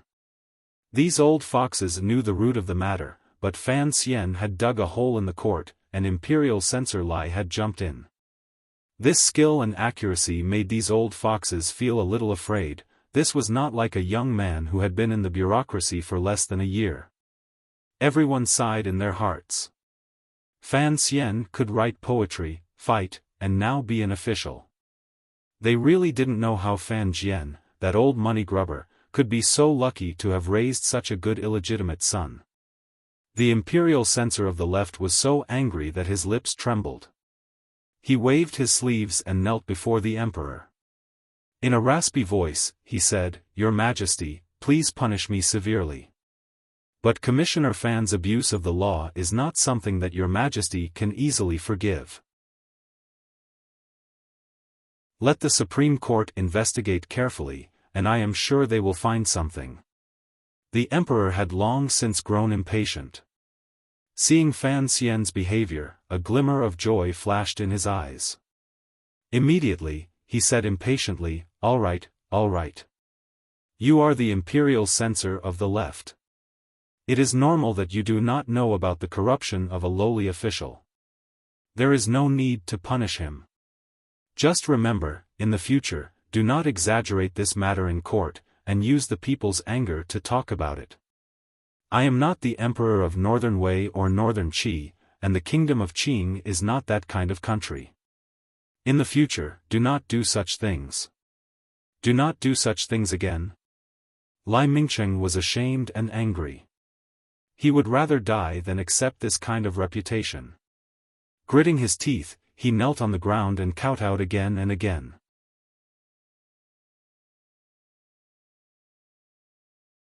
Chapter 275. The sound of kowtowing rang out in the vast palace hall. In a moment, blood had already appeared on the forehead of the imperial censor of the left, Lai Mingcheng. The emperor looked at him with some disgust and waved his hand for the guards to bring him down. Only then did he lightly sweep his gaze over Fan Xian. Commissioner Fan, as a member of the Overwatch Council, you have great privileges according to the law. In the future, you must be even more careful in your actions. Do not lose my face. It was rare to find such an opportunity to smooth things over. Of course, the wise emperor would not let it go. He waved his hand to stop Fan Xian's request. The eunuch understood and loudly announced the end of the court meeting. Fan Xian sighed in his heart. He knew that the emperor could not appear to be too biased toward him in this matter. He was still not satisfied, but the officials had already deeply felt the emperor's intention to protect the boy from the Fan family. As the officials retreated from Taiji Palace, they all came up to him to express their consolation. At this moment, the officials seemed to have become the imperial censorate's enemies, and they all disparaged the other side into a mess. Fan Xian smiled bitterly in response to each of them. He glanced at his father, who was hunched over and walking toward the square in a very old manner. His heart jumped, and he quickly went forward to support him. The officials looked at the father and son from behind and couldn't help but repeatedly praise them. Father and son were officials in the same court. The scene of the father being kind and the son being filial appeared in the palace. It was truly a story to be told. Minister Fan felt his arm tighten. He turned his head to see that it was his son who had come to support him. He couldn't help but smile bitterly and sigh. "Ng, oh Ng, why can't you be a little more obedient?" Fan Xian was also full of grievances. Who would have thought that Xinyan would always be watching him like a ghost? When they were about to reach the palace gate, a young eunuch quietly ran over and passed on the emperor's oral orders. He then pulled Fan Xian along as he jogged toward the back of the palace. Minister Fan looked at his son's back with a complicated expression. He suddenly felt that although the boy had always pretended to be calm and steady, when he jogged, he still showed the carefree nature in his bones. It was not quite in line with the solemn and oppressive atmosphere of the palace. A colleague came from behind. Minister Fan's eyes immediately became as calm as an ancient well. He smiled slightly and walked out of the royal palace with the officials. The rain had stopped a long time ago, but the empty ground in front of the palace was still soaked in water. The imperial censorates were already drenched, but they still stubbornly knelt on the wet ground. The furious imperial censor of the left had left court and also knelt in front of those people. He even took off his black gauze hat and held it to his left chest. Seeing this scene, the officials finally knew that the matter was not over. Shu the scholar went up to comfort them, but seeing that it had no effect, he shook his head and left. Most of the officials hurried back to their mansions in their carriages. They knew that this matter would only grow bigger, and it was safer for them to hide far away. Only Minister Fan stood in front of this group of people for a moment. He then ordered the guards in his manner to bring umbrellas for the imperial censors and waited to the side. No one knew if it would rain later. Led by a young eunuch, Fan Xian jogged through a few palace walls and arrived outside the royal study. The young eunuch was already panting from exhaustion. Fan Xian thought for a moment and circulated his zhenqi, causing his complexion to become a little rosier. He entered the emperor's royal study uneasily. Following the young eunuch's directions, he carefully stood beside the emperor's soft couch. After a while, a curtain at the side of the study moved slightly. The emperor, who had changed into regular clothes, walked in. Seeing Fan Xian's calm expression and a glimmer of excitement in his eyes, the emperor waved his hand, indicating that he should not stand on ceremony. Fan Xian was truly shameless and did not kneel in greeting. He accepted the embroidered stool that the young eunuch brought over and sat down obediently. Today's royal study was much quieter than it had been that day. Only he and the emperor were left, so the situation was a little strange. Fan Xian's expression was calm, but his heart was a little nervous. This was because a guess was only a guess. Although Chen Pingping's words and the many details of this life had long since confirmed this guess, if the emperor really did make this guess clear, what would he do? Just as Fan Xian felt that the emperor was getting ready to put on the mask of a kind father, he was woken up by what the emperor said next. "Fan Xian, you do not lack money. Why are you greedy for it?" The emperor looked at him coldly and asked directly. A drop of cold sweat dripped from Fan Xian's forehead. He knew that he had indeed overestimated himself. He also knew that the matter of him receiving banknotes through Lady Lu could not be hidden from the emperor in front of him. He stood up and said very seriously, "Long live. Because I am in charge of the first bureau of the Overwatch Council, I need to receive banknotes." Oh. The emperor seemed to be a little curious about what he was going to say next. To truly supervise officials, one must first blend into the bureaucracy, like how the first bureau of the Overwatch Council used to be cold and unapproachable. Although one can rely on a large network of spies to effectively supervise the officials in the capital, it is like looking at flowers in the fog. One can never see clearly. As for the most important transactions in the capital's bureaucracy, one can never be sure. Fan Xian carefully explained, to supervise officials, one must become an official yourself. He smiled bitterly and continued, "Long live your majesty also knows that I have lived in Danzhou for a long time." As he said this, he lowered his head, but when the emperor heard this, he could feel a slight reaction. After entering the capital, the changes have been too great. At the beginning, I was only a literary official. Now, I have to take over the Overwatch Council, which is such a heavy responsibility. I feel uneasy, and I often think that there is a layer of estrangement between me and the officials. It is difficult to blend into the court. Without waiting for him to continue, the emperor understood what he meant. He waved his hand and coldly said, "If you really are a white crane, even if you use ink to dye yourself black, you cannot fool those crows. These methods are truly childish. As long as you are loyal to the country, who would dare to make things difficult for you? Don't forget Zhu Ji's example.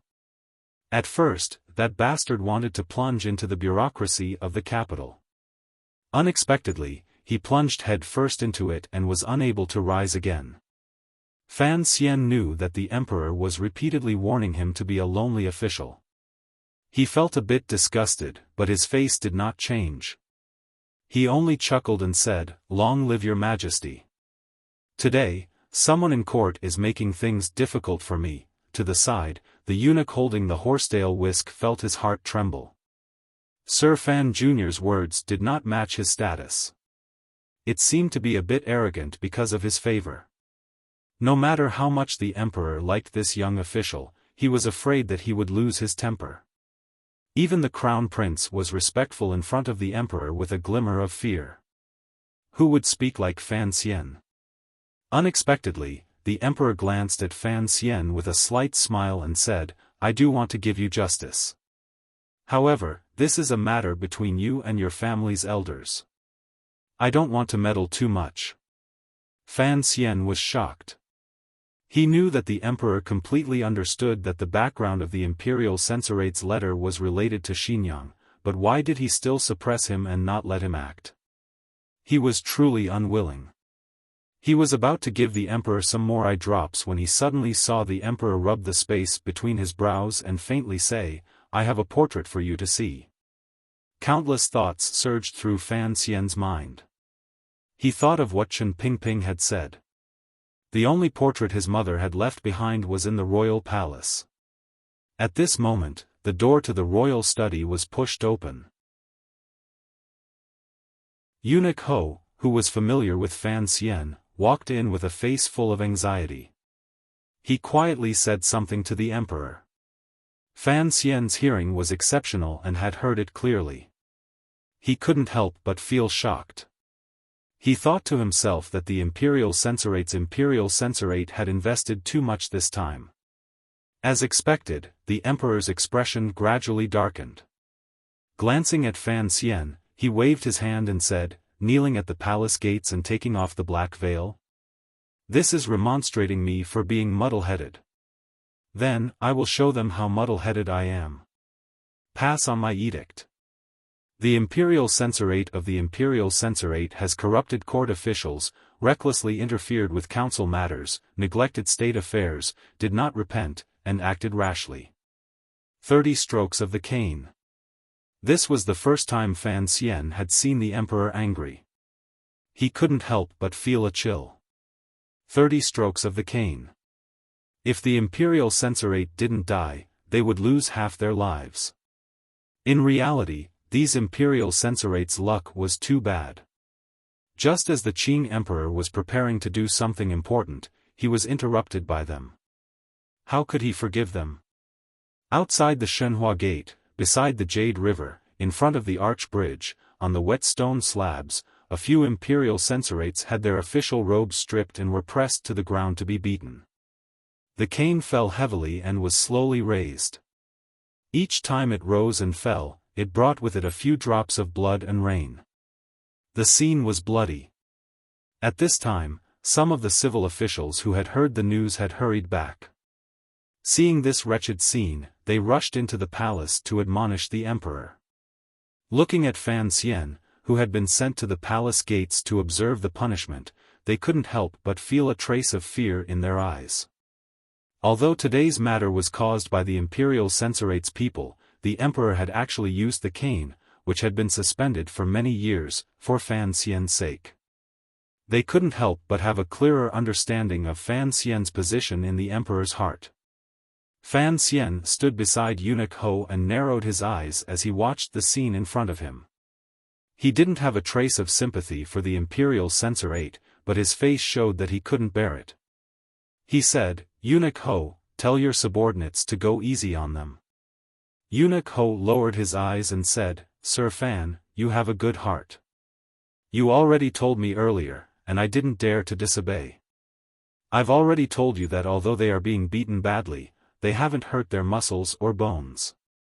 Fan Xian's gaze swept down and saw that the eunuch's feet were spread out. He knew that this was the secret signal for beating with all your heart. He sighed slightly and no longer cared about the matter. Not far from the two of them, the Imperial Censor of the left, who had been spared by the Emperor, fell to the ground with a pale face. Although he hadn't been caned, he felt that the punishment that had fallen on his subordinates was like a slap to his face. The servants left behind by Fan Xian's father had a look of disdain on their faces.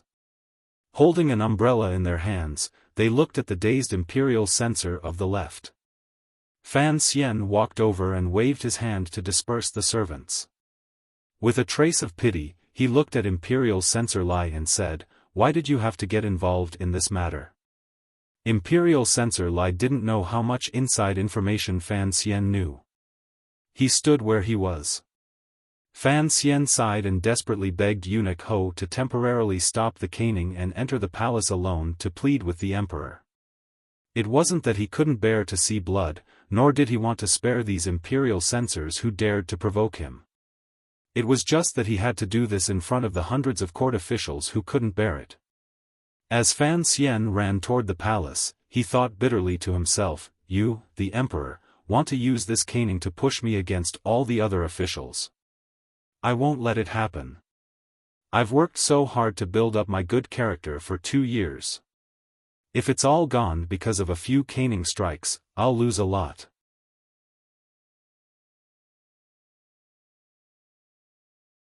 Chapter 276. In the darkness of the carriage, the young man had a faint smile on his lips.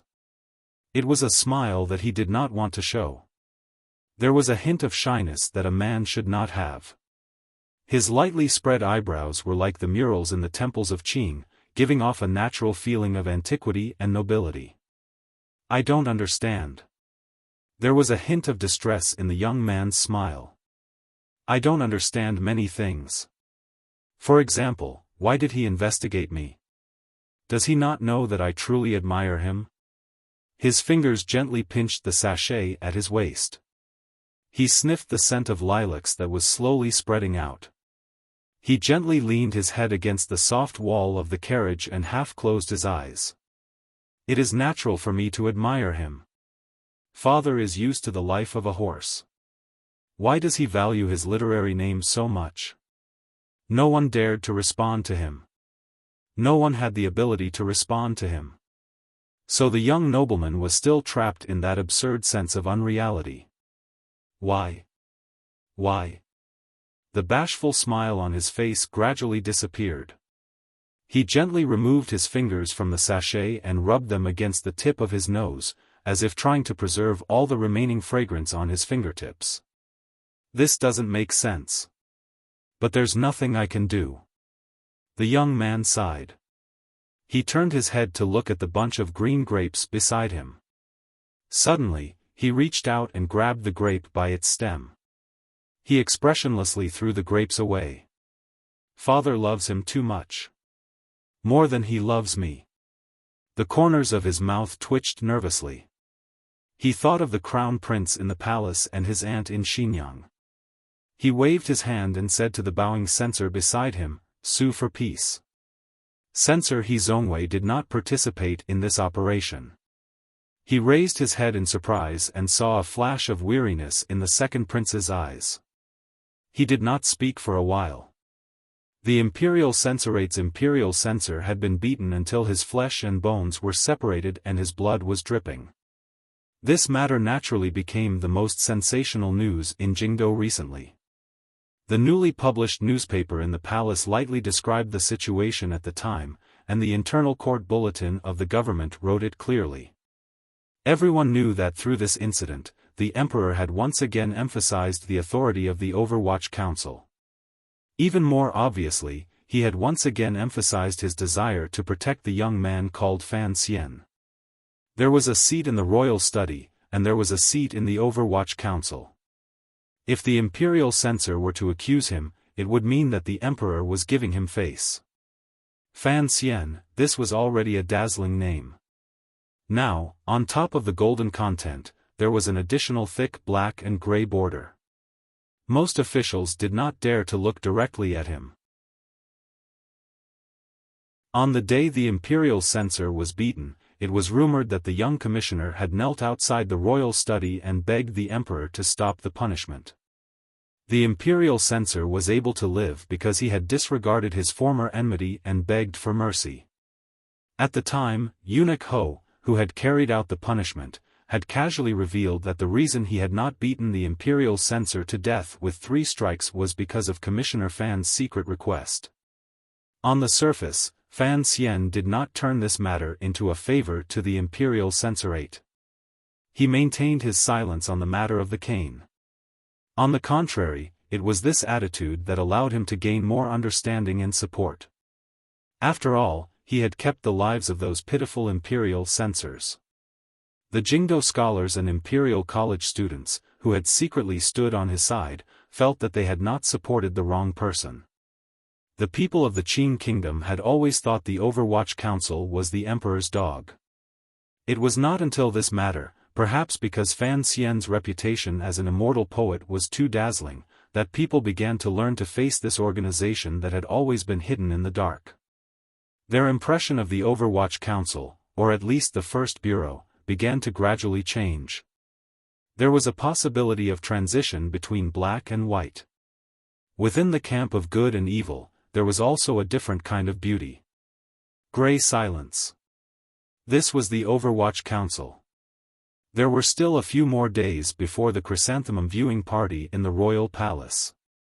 Fan Xian sat in his courtyard with his head half tilted, guessing what exactly Wanner was embroidering.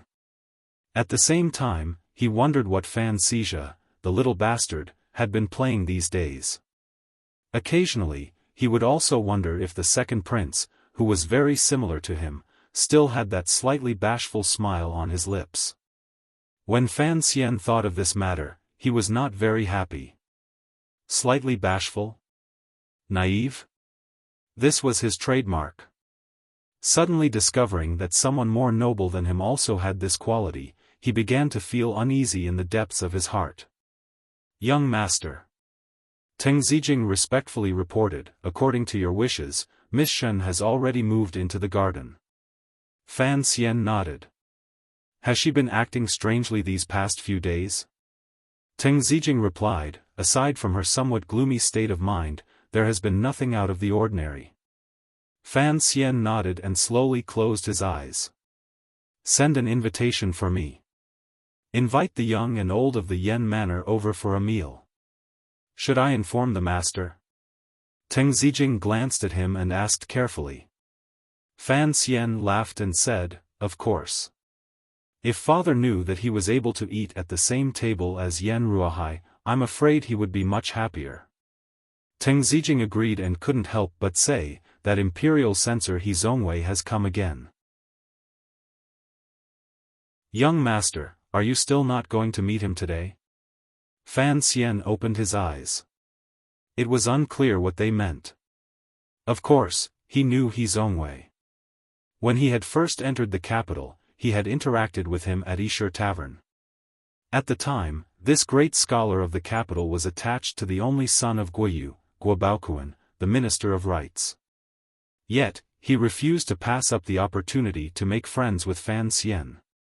He was presumably a scholar who was passionate about power. As for why he had become the imperial censor, Fan Xian was very clear about the hidden reasons. He knew that he had been visiting every day, representing that noble master. Because of Fan Xian, even Li Hongqing was avoiding him. The second prince was probably a little annoyed. See him. Fan Xian waved his hand and stood up. The preparations in the council were almost complete. Seeing him and expressing his attitude was not an undeclared war. After walking around the garden for a long time, Fan Xian felt a little annoyed. When he reached the front residence, he wondered why he had run so fast the night he returned from northern Qi. Perhaps he was really worried that his sister would run away and his wife would make a cuckold of him. As he thought this, he realized that the gravel path between the autumn trees was a little short. He walked into the study of the front residence. The imperial censor, He Zongwei, was already sitting in the room.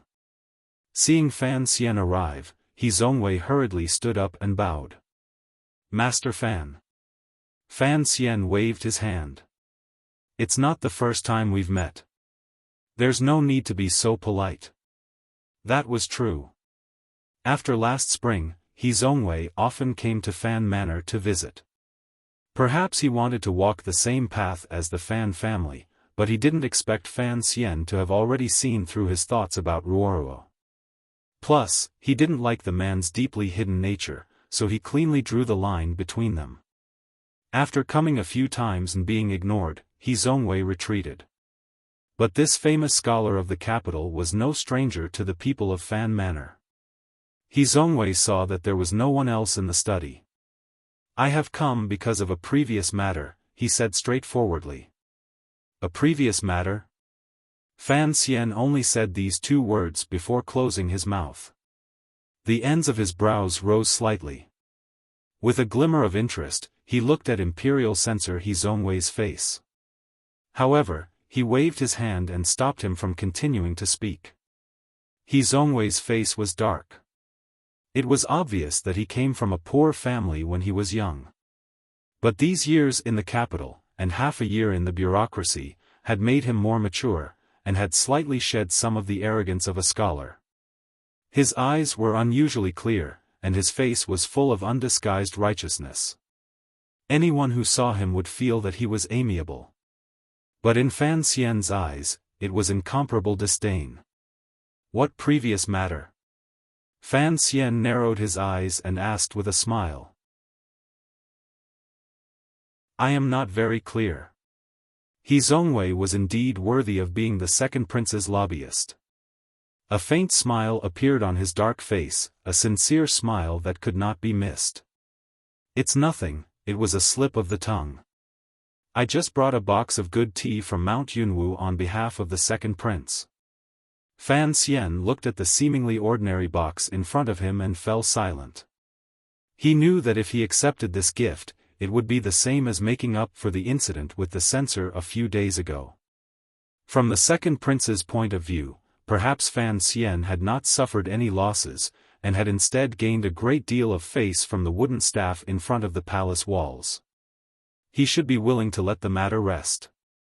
Master He, it was a slip of the tongue. I remember something from before. Fan Xian looked at He Zongwei with a smile.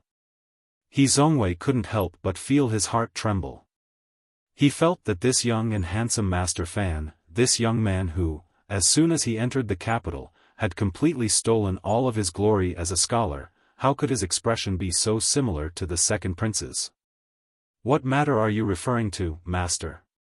He Zongwei felt a bit uneasy. Fan Xian looked at him coldly. I left the capital in the spring and went to northern Qi. Unexpectedly, I returned a few months ago and found that things in the capital had changed greatly. Even my father-in-law has been forced to retire. He Zongwei's tongue felt a bit bitter. He couldn't say anything. He knew that the thing he feared the most had finally happened. Fan Xian quietly said, Master He, you should know who Wu Bowen is, right? He Zongwei forced himself to be alert. He is the Prime Minister's strategist. Fan Xian raised his eyebrows. Master He, you are indeed a man with an old friendship. This spring, you and Wu Bowen's widow entered the capital together. I wonder where Madame Wu is now. He Zongwei gritted his teeth and stood. He cupped his hands in a salute and begged, "Master Fan, that day I was grieved over the death of an old member of the Guo family, so I boldly brought Madame Wu into the capital." Correct, the Prime Minister's downfall is inextricably linked to my actions. However, this matter involves the laws of the Qin kingdom. I dare not conceal it. I hope you can understand. Naturally, he did not have the extravagant hope that Fan Xian would let him go. Relying on the fact that he was now on good terms with the second prince, he stubbornly said, "You can target me as much as you want. However, the second prince is sincere. I hope you will not insist." Fan Xian glanced at him and lightly said, "I am an official of the court. Naturally, I will not target someone. However, I am also just an ordinary person. I will always remember some personal grudges." He Zhongwei glanced at him with hatred in his eyes. He knew that the peace talks today had already become an illusion. Although the Prime Minister's downfall had something to do with him, that was his duty as a subject of the Qin kingdom. So what if he used some tricks? Did the father-son-in-law pair not know how to use tricks? Thinking of this, he rose and bowed, preparing to leave in a huff. Fan Xian looked at him with extreme disgust. Suddenly, he did something that did not match his status. He stepped forward and kicked He Zhongwei in the waist. There was a muffled sound, and He Zhongwei fell to the ground in embarrassment. He Zhongwei was, after all, a famous figure in the capital. He was also the imperial censor. He angrily climbed to his feet and pointed at Fan Xian.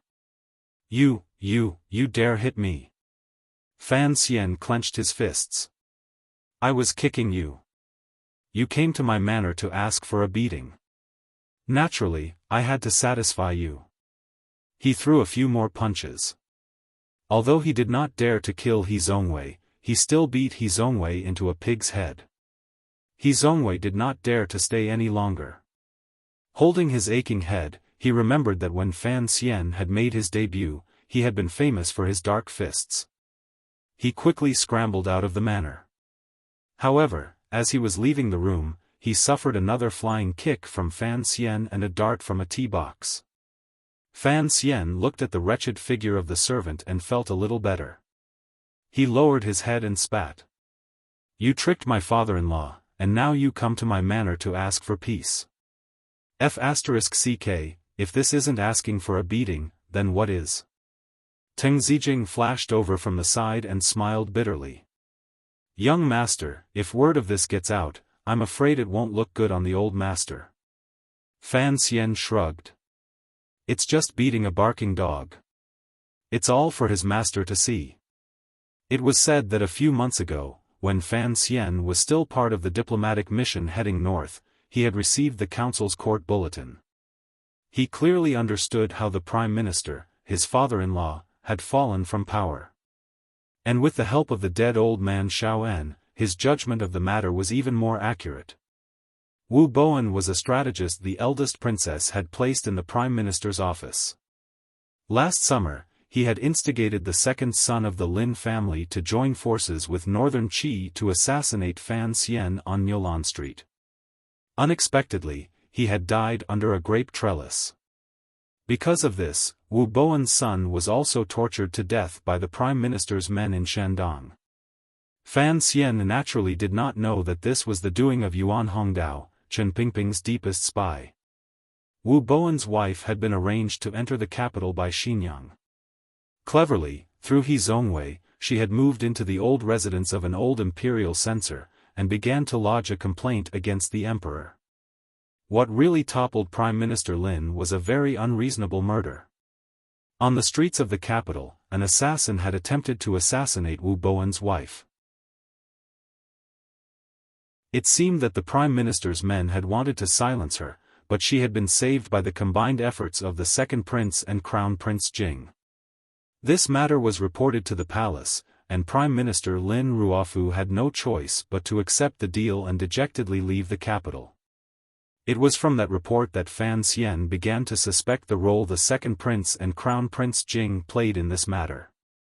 It was also from that day onwards that he began to think about the true relationship between the second prince and the eldest princess of Xinyang. Every time he saw De Bao, Fan Xian would think of his father-in-law, who had returned home. This was not some official matter of state. It was just a personal grudge between Fan Xian and the second prince. Although Fan Xian must have had more far-reaching plans behind it, at least as the son-in-law, Fan Xian had to take revenge on this matter. Fan Xian rubbed his fists and stretched his muscles. He felt much better. He turned around and returned to the back residence. As he walked, he said to Teng Zijing in a clear voice, "Don't tell father about this. I think that he Zhongwei would be too embarrassed to spread it around." When he arrived at the back residence, Wanner was still earnestly embroidering something. Fan Xian looked at his wife, smiled slightly, and walked up to her. He was too embarrassed to spread the news that he Zhongwei had been beaten, but the second prince still knew about it. He increasingly did not understand what Fan Xian was relying on to be so arrogant. The second prince did not seem to have much power in the court, but in reality, with the help of the eldest princess of Xinyang, he had already gained the loyalty of many court officials, so he actually did not think much of Fan Xian. But now that he thought about it, this Fan Xian was clearly a great scholar with a scholarly heart and a refined heart. How did he become such an unreasonable official? Could it be that the Overwatch Council really had such a great influence on a person? But the second prince still believed that Fan Xian was at most caught up in a personal dispute. He did not wish to condescend to see Fan Xian under these circumstances. He assumed that Fan Xian would have calmed down after beating He Zhongwei, so the second prince only wrote a letter to Xinyang. He was not too worried. Within the beautiful Li Palace in Xinyang, a beautiful old tree was slowly and silently plucking its leaves. The yellowish leaves floated among the white gauze curtains. A soft hand reached into the air and gently caught a leaf. The veins on the hand were not very thick, but they faintly moved through the white jade-like skin, like the spirit of jade. It was very beautiful. Eldest Princess Li Yunrui, who had left the capital for a year, yawned like a young girl. She threw the withered leaf in her hand to the ground, raised her arm to support her chin, and turned her eyes slightly, overflowing with charm. "What do you think, Master Yuan?" Yuan Hongdao, who had betrayed Prime Minister Lin Ruofu and was now working for Xinyang, was expressionless. However, there was a hint of surprise in his eyes. The second prince is blessed by the heavens. He has underestimated the enemy a little. The eldest princess giggled. That Fan Xian is only a young man. To call him an enemy, Master Yuan is being overly cautious. Yuan Hongdao laughed bitterly. This son-in-law is no ordinary man. Although the matter of Northern Qi was not fully accomplished, and the eldest princess's clever plan was not fully realized, Master Fan was ingenious. His hands were not stained with blood, but he provoked the emperor of Northern Qi to secretly send Shang Shanhu to assassinate Shenzhong. How can such a man be described as reckless? Besides, the son-in-law is the immortal poet of his generation. Such a well-spoken but well-intentioned man, his thoughts are many times more complicated than those of an ordinary man. The eldest princess sighed and slowly rose from the brocade couch. Her luxurious palace robes revealed a large portion of her neck, which was incomparably fair, like a swan's. That kid. Not only did he not save Xiao En, he even sabotaged Shenzhong in the end.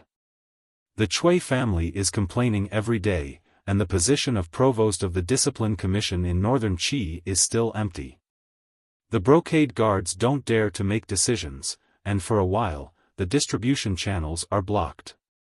The eldest princess's confidant, Huang Yi, who had been standing quietly to the side, respectfully said, "We are currently in discussion with the Empress Dowager of Northern Qi.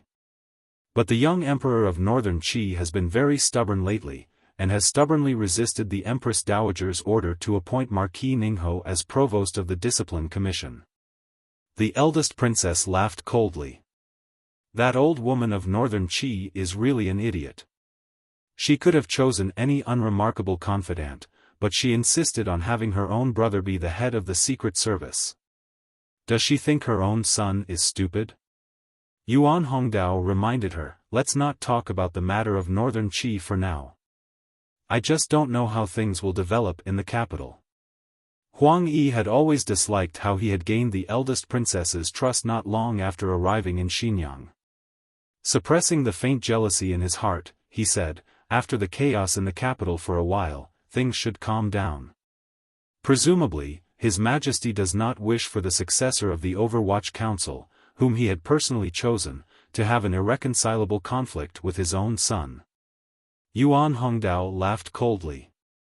I don't know what His Majesty is thinking, but I do know that Sir Fan Jr. is someone who refuses to be taken advantage of. This time, the Imperial Censorate's Imperial Censors collectively denounced him, originally to remind him that there were some things he could not touch.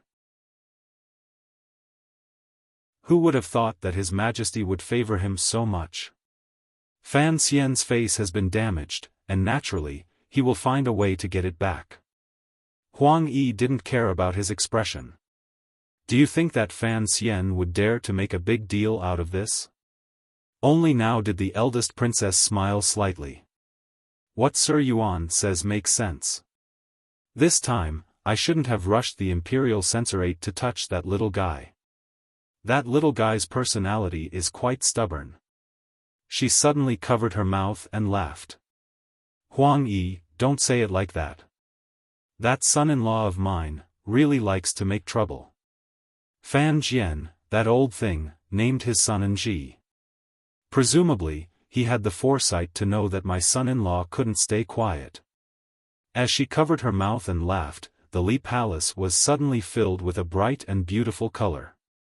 The liveliness in her eyes and the charm in her brows were like the rain in autumn, moistening every inch of space. It made Huang Yi freeze where he stood, not knowing what to say. Even Yuan Hongdao couldn't help but be a little absent-minded.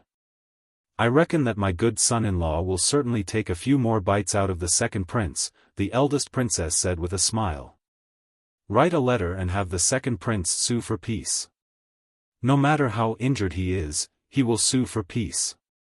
Although the words of the most beautiful woman in the Qin kingdom were gentle, no one dared to comment on the power contained within.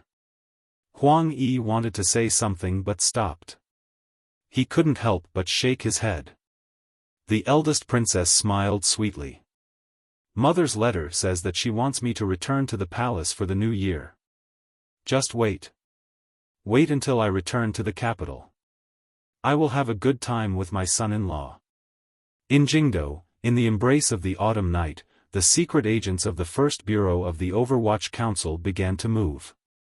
The director of the Imperial Astronomer was an unremarkable position.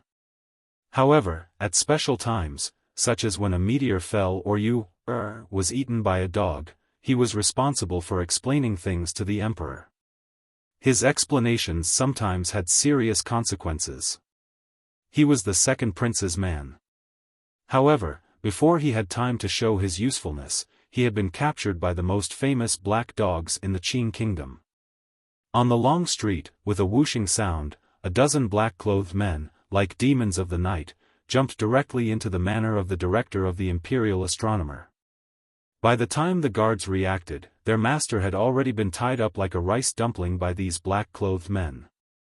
However, these bandits did not leave. On the contrary, they lit up the lights in the courtyard. Under the light of the courtyard, the guards, who were armed with martial arts, looked at the black-clothed men's clothes and did not dare to make a move. Mu Tai, dressed in black and personally leading the way, looked coldly at the miscellaneous people present and the family of the director of the Imperial Astronomer. Enunciating each word, he said, "The Overwatch Council is handling a case by imperial edict." After saying this, the officials of the First Bureau of the Overwatch Council dragged the director of the Imperial Astronomer out of the manor and stuffed him into a carriage. In a moment, they disappeared into the pitch-black night. A wail suddenly rang out in the director's manor, and the lights gradually went out.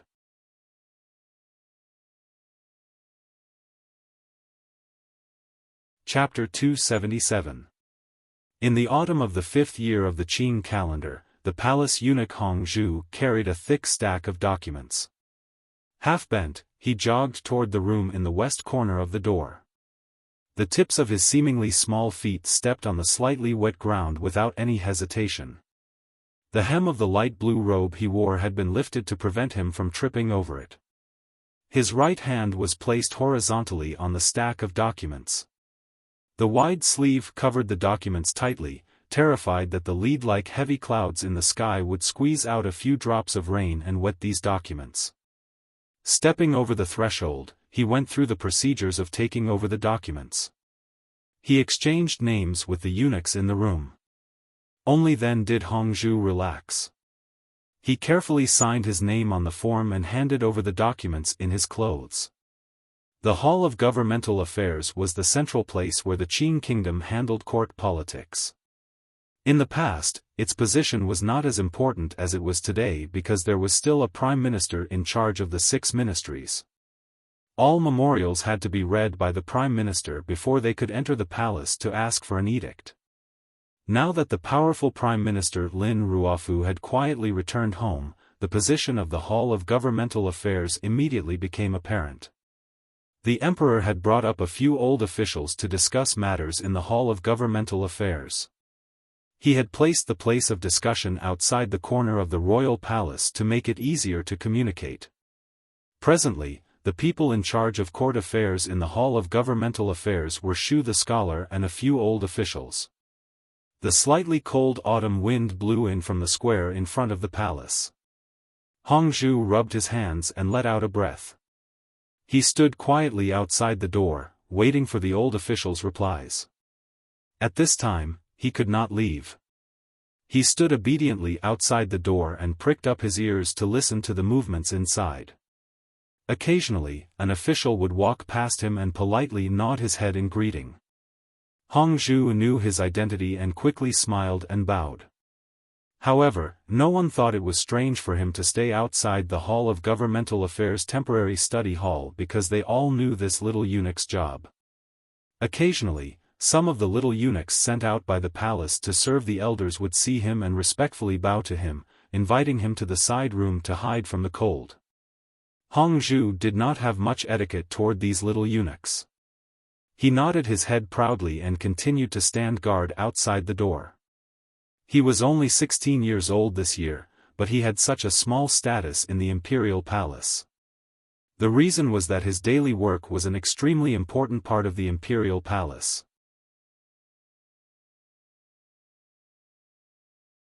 If they continue to arrest people like this, will they have to arrest all the officials of the court? That person said mockingly, "You can rest assured, Minister. The Overwatch Council does not have the power to act against officials of the 3rd rank and above." The hidden meaning in these words was a bit sinister, implying that the Minister of Appointments was not upright, which was why he was so angry at the Overwatch Council's investigation. However, there was a limit to the Overwatch Council's power. Officials of the 3rd rank and above could not be touched. Yan Hongshu's angry voice immediately reached the ears of the young eunuch Hong Zhu outside the door. How absurd! Are you going to watch the Overwatch Council grow from now on? The person who had spoken first began to act as a mediator. Warmly, he said, "Don't be angry, Minister. Xiao Qin, don't say anything else. The Overwatch Council can only investigate cases. Unless specifically approved by the Emperor, they cannot judge cases. These officials," he coughed and said, "whether they are guilty or not will be decided after the Supreme Court has examined them. It's just that His Majesty's intention is very clear. The few of us must have an opinion." The person called Xiao Qin rushed to say, "Council affairs are matters the Emperor personally manages. As an official, I dare not comment too much." Minister Yan said angrily, "I think this trend cannot be allowed to continue. If Fan Xian is allowed to do as he pleases, do you all really want the Qing court to produce another Chen Pingping?" Hong Zhu, who was standing guard outside the door, stood on his tiptoes and clearly heard the conversation inside. A cold smile rose to the corners of his lips. He thought to himself, the relationship between the emperor and Director Chen is not something you civil officials can compare to. Just as he was thinking this, he saw the advisor of the Bureau of Military Affairs, Qin Heng, push open the door with a cold smile on his face. He quickly went forward to curry favor and said, "Sir Qin, I am in a hurry to return to the palace. When can I get it?" Qin Heng was over 30 years old. He was the biological son of the Bureau of Military Affairs, General Qin. Last year, during the war against Northern Qi, he had been the commander of the Qing army at the time. Given his seniority, it was not enough for him to enter the Hall of Governmental Affairs to discuss matters. However, after the last strike, General Qin had claimed illness and did not appear in court. The emperor had specially ordered Qin Heng to enter the Hall of Governmental Affairs to discuss matters.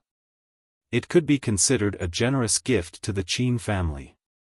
It also showed that the Qin kingdom still attached great importance to military service. General Qin of the Bureau of Military Affairs claimed illness and did not appear in court.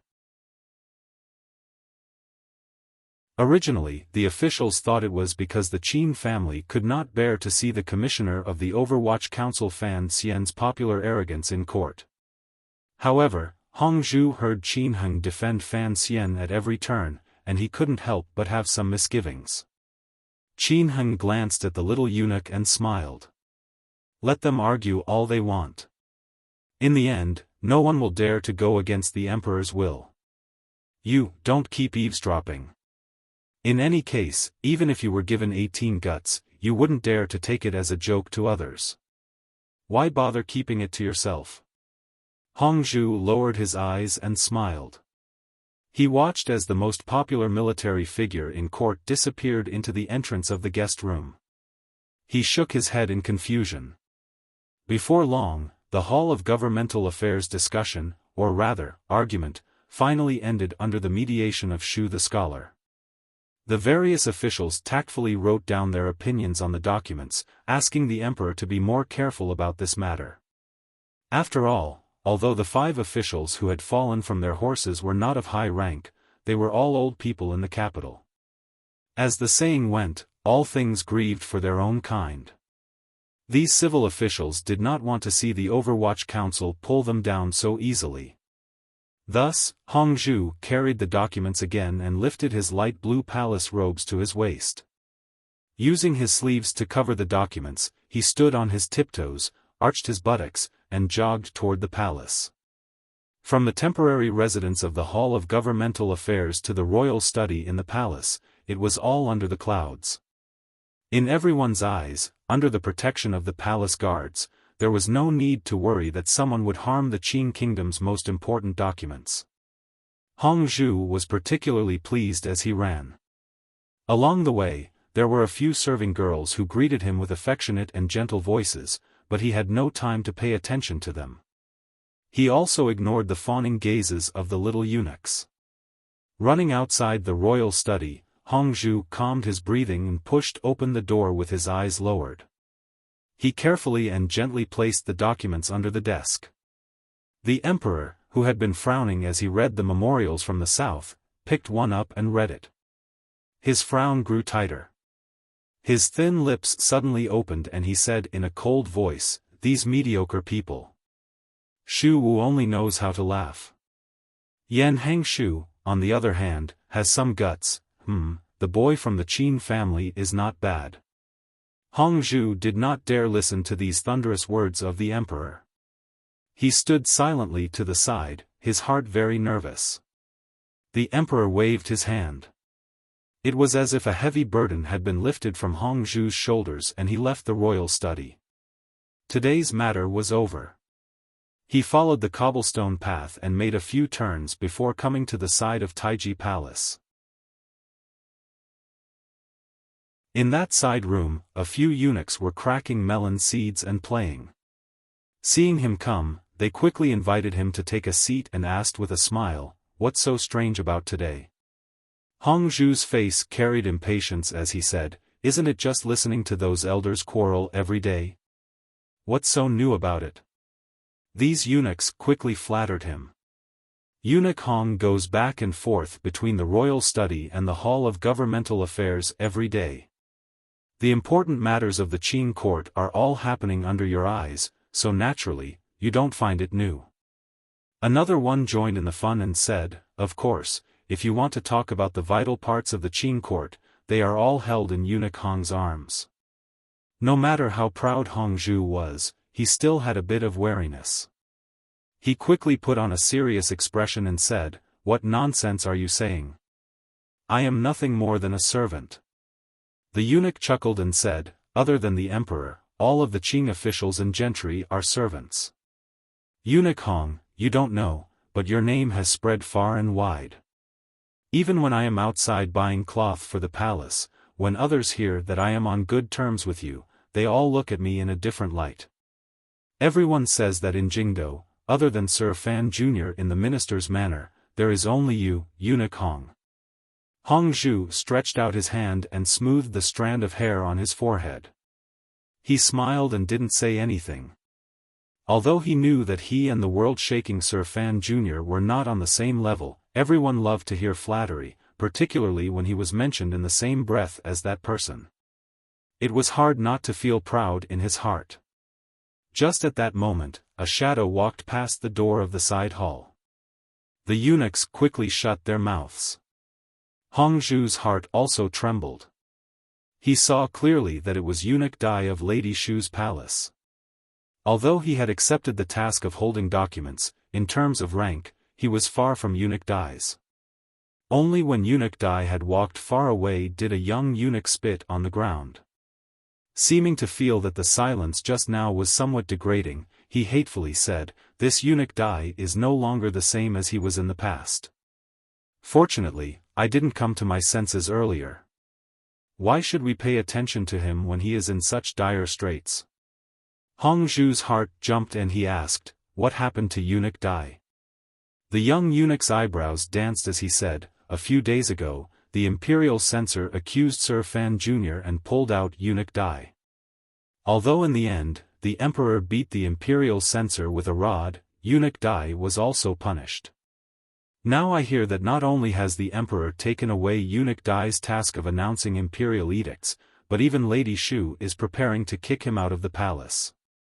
To the side, another person said to Hongzhu in a fawning manner, "Back when Eunuch Dai was popular, he beat and scolded us of the lower ranks. Now that he has lost power, who would want to pay attention to him? He is like an autumn leaf that has fallen into the mud. How can he compare to a fresh branch like Eunuch Hong?" Hongzhu listened to these fawning words that were becoming more and more unbearable and vulgar. He furrowed his brows and casually said a few words before quickly walking out of the side hall. He hurried along the palace's giant pillars and finally saw Eunuch Dai's somewhat dispirited figure in front of the stone door leading into the rear palace. He quickly ran forward and said in a fawning manner, "Eunuch Dai, I saw you from afar. I quickly came to pay my respects." Eunuch Dai glanced at him with surprise. Recently, it was rare for the little bastards in the palace to be as courteous as this person. He knew that Hongzhu had been working in the royal study and was gradually becoming popular, so he found it increasingly strange. Hongzhu did not say what was going on. He only skillfully fed each word of compliment to the other's heart, making Eunuch Dai very happy. Only then did they part. Watching Eunuch Dai disappear into the depths of the rear palace, the young Hongzhu revealed a pleased smile at the corners of his lips. Everyone else thought that Eunuch Dai would lose power, but Hongzhu did not think so. Since Eunuch Dai had connections to Sir Fan Jr. outside the palace, he would certainly stand up again. Hongzhu, this young eunuch, did not have much confidence in Eunuch Dai, but he had incomparable confidence in Commissioner Fan. Recently, he had been able to hear the discussions between the royal study and the hall of governmental affairs every day. He knew just how popular Sir Fan Jr. was. The first bureau of the Overwatch Council had arrested 5 officials within 10 days. The emperor had maintained a neutral stance. No matter how strong the opinions of the Hall of Governmental Affairs were or how strong the backlash was, they were unable to touch Commissioner Fan at all. 10 days and 5 officials. Although they were all third-level and below officials, as a eunuch deep in the palace, Hongzhu knew very well what kind of boldness Sir Fan Jr. needed to make such a big ruckus. He also knew what kind of backer stood behind him. He was often in the royal study and knew very well that this backer was the Emperor of Qing Kingdom. Hongzhu touched the acne by the side of his lips that was about to burst out. He was incomparably envious of the Sir Fan Jr. outside the palace who was the center of attention. They were both young people, how could the difference in their lives be so great? If he could use Eunuch Dai's connection to attach himself to Sir Fan Jr.'s side, that would be wonderful. The fall of the Imperial Astronomer, Ministry of Appointments, and 5 officials in a row caused the darkness of the Overwatch Council to once again envelop Jingdo. However, the people of Jingdo did not care much about these things.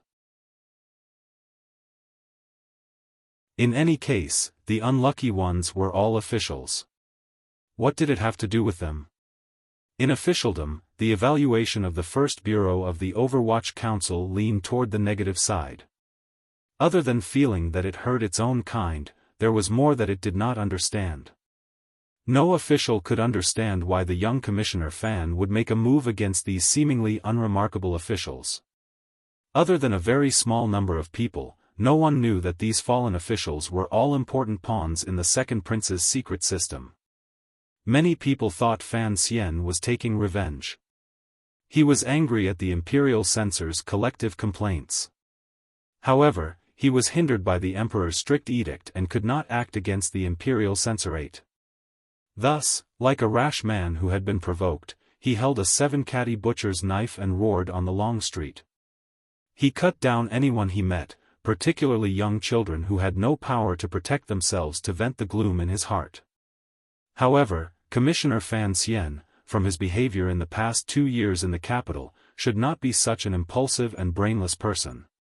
Fan Xian sat in Xinfeng restaurant with a smile.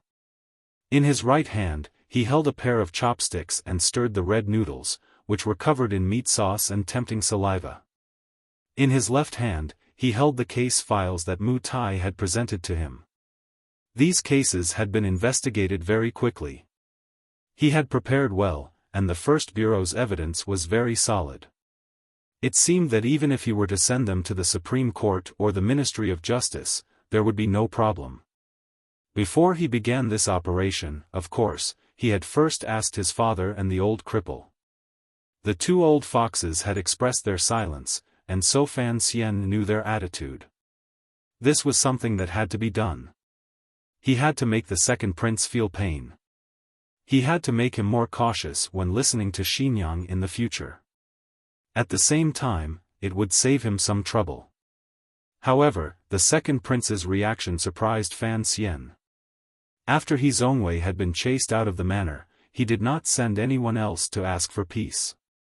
Presumably, the prince's dignity and self-restraint made him stop any further contact. However, the other party also did not launch a counterattack.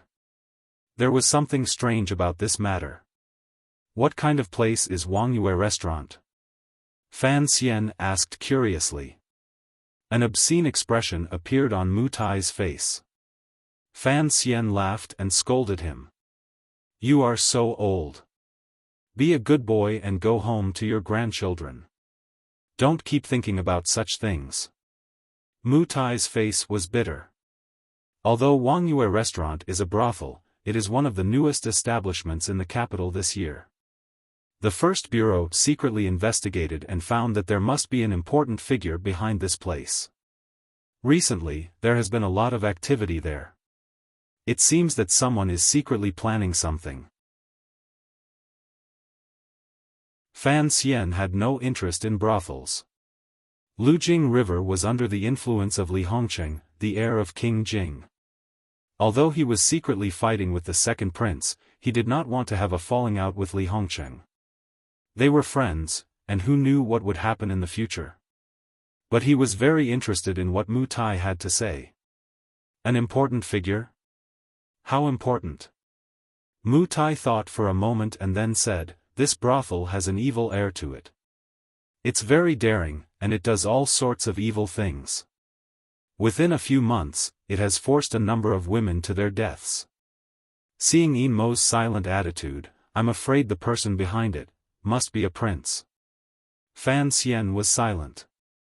He did not know whether it was the crown prince or the second prince who was behind Wangyue restaurant. The great prince only liked to compete with people in the military, and His Majesty rewarded him generously. For the time being, he had no need for money.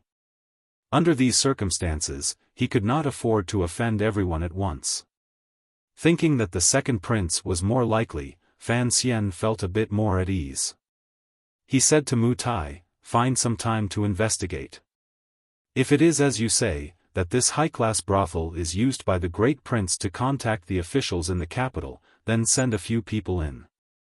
Mu Tai shook his head. "That place is tightly controlled, and it is newly opened. It will be difficult to get in. Also, the Overwatch Council only monitors the officials. They can't do anything to the merchants in the common folk." Fan Xian looked at him angrily. "The council may not be able to control the prostitutes, but it can control the yamen that controls them. In any case, keep a close eye on it." There was something he did not say to Mu Taiming. The second prince was too modest and quiet. Fan Xian always felt that he was holding onto a trump card, waiting to play it out at some point. After taking care of business, he did not return to the manor. Instead, with a headache, he sat in a carriage and went directly to King Jing's manor. Today, the entire Fan family was at King Jing's manor. For King Jing's birthday, he had not invited any guests. He had only invited Minister Fan's family. This kind of affection and care was right there. No matter how much Fan Xian did not want to see Li Hongcheng, he had to make this trip. Walking into the manor, the first thing Fan Xian thought of was that a year and a half ago, he had once recited Lao Du's poem by the lake in the manor. After that, there had been the banquet, Zhuang Mohan vomiting blood, and Northern Chi's gift of a book. All these things seemed to have started in this quiet and noble manner before him. Fan Xian suddenly thought of the carriage full of precious books. After he had given them to the Imperial College, he had never had a chance to look at them. As he was thinking, Li Hongcheng came to greet him. In his hand was a bowl of sour juice from outside the manor. Fan Xian sighed to himself. He took the bowl and drank it. "You know I like the taste outside your manor," he said with a smile. The first time he had come to King Jing's manor, he had fainted and almost vomited. A bowl of sour juice had helped him recover. Crown Prince Li Hongcheng looked into his eyes and shook his head. "Now that you have the power of supervision, you can arrest whoever you want. Why don't you take the sour juice peddler outside my manor and bring him back to your house?" Fan Xian heard the sharpness in his words. He laughed bitterly. "I knew I couldn't escape today. When you brought me a bowl of sour juice, I thought it was strange. I thought you'd hit me with your fist." Li Hongcheng snorted and walked side by side with him into the manor. "So you know I'm not happy?" He looked at Fan Xian and said hatefully, "It's not just me who doesn't understand. The second prince doesn't understand either. Since you are not one of the crown prince's people, why do you care about these things?" Fan Xian shook his head and laughed bitterly. "Do you think I like to go around offending people? Or is it that person who forces me?" Having said this, he pointed at the heavy autumn clouds in the sky. His fingers were straight, and he felt helpless. You're tuning into the Xiaofan's Wuxia Tales YouTube channel. Don't forget to subscribe and join us on this journey to catch the most captivating stories.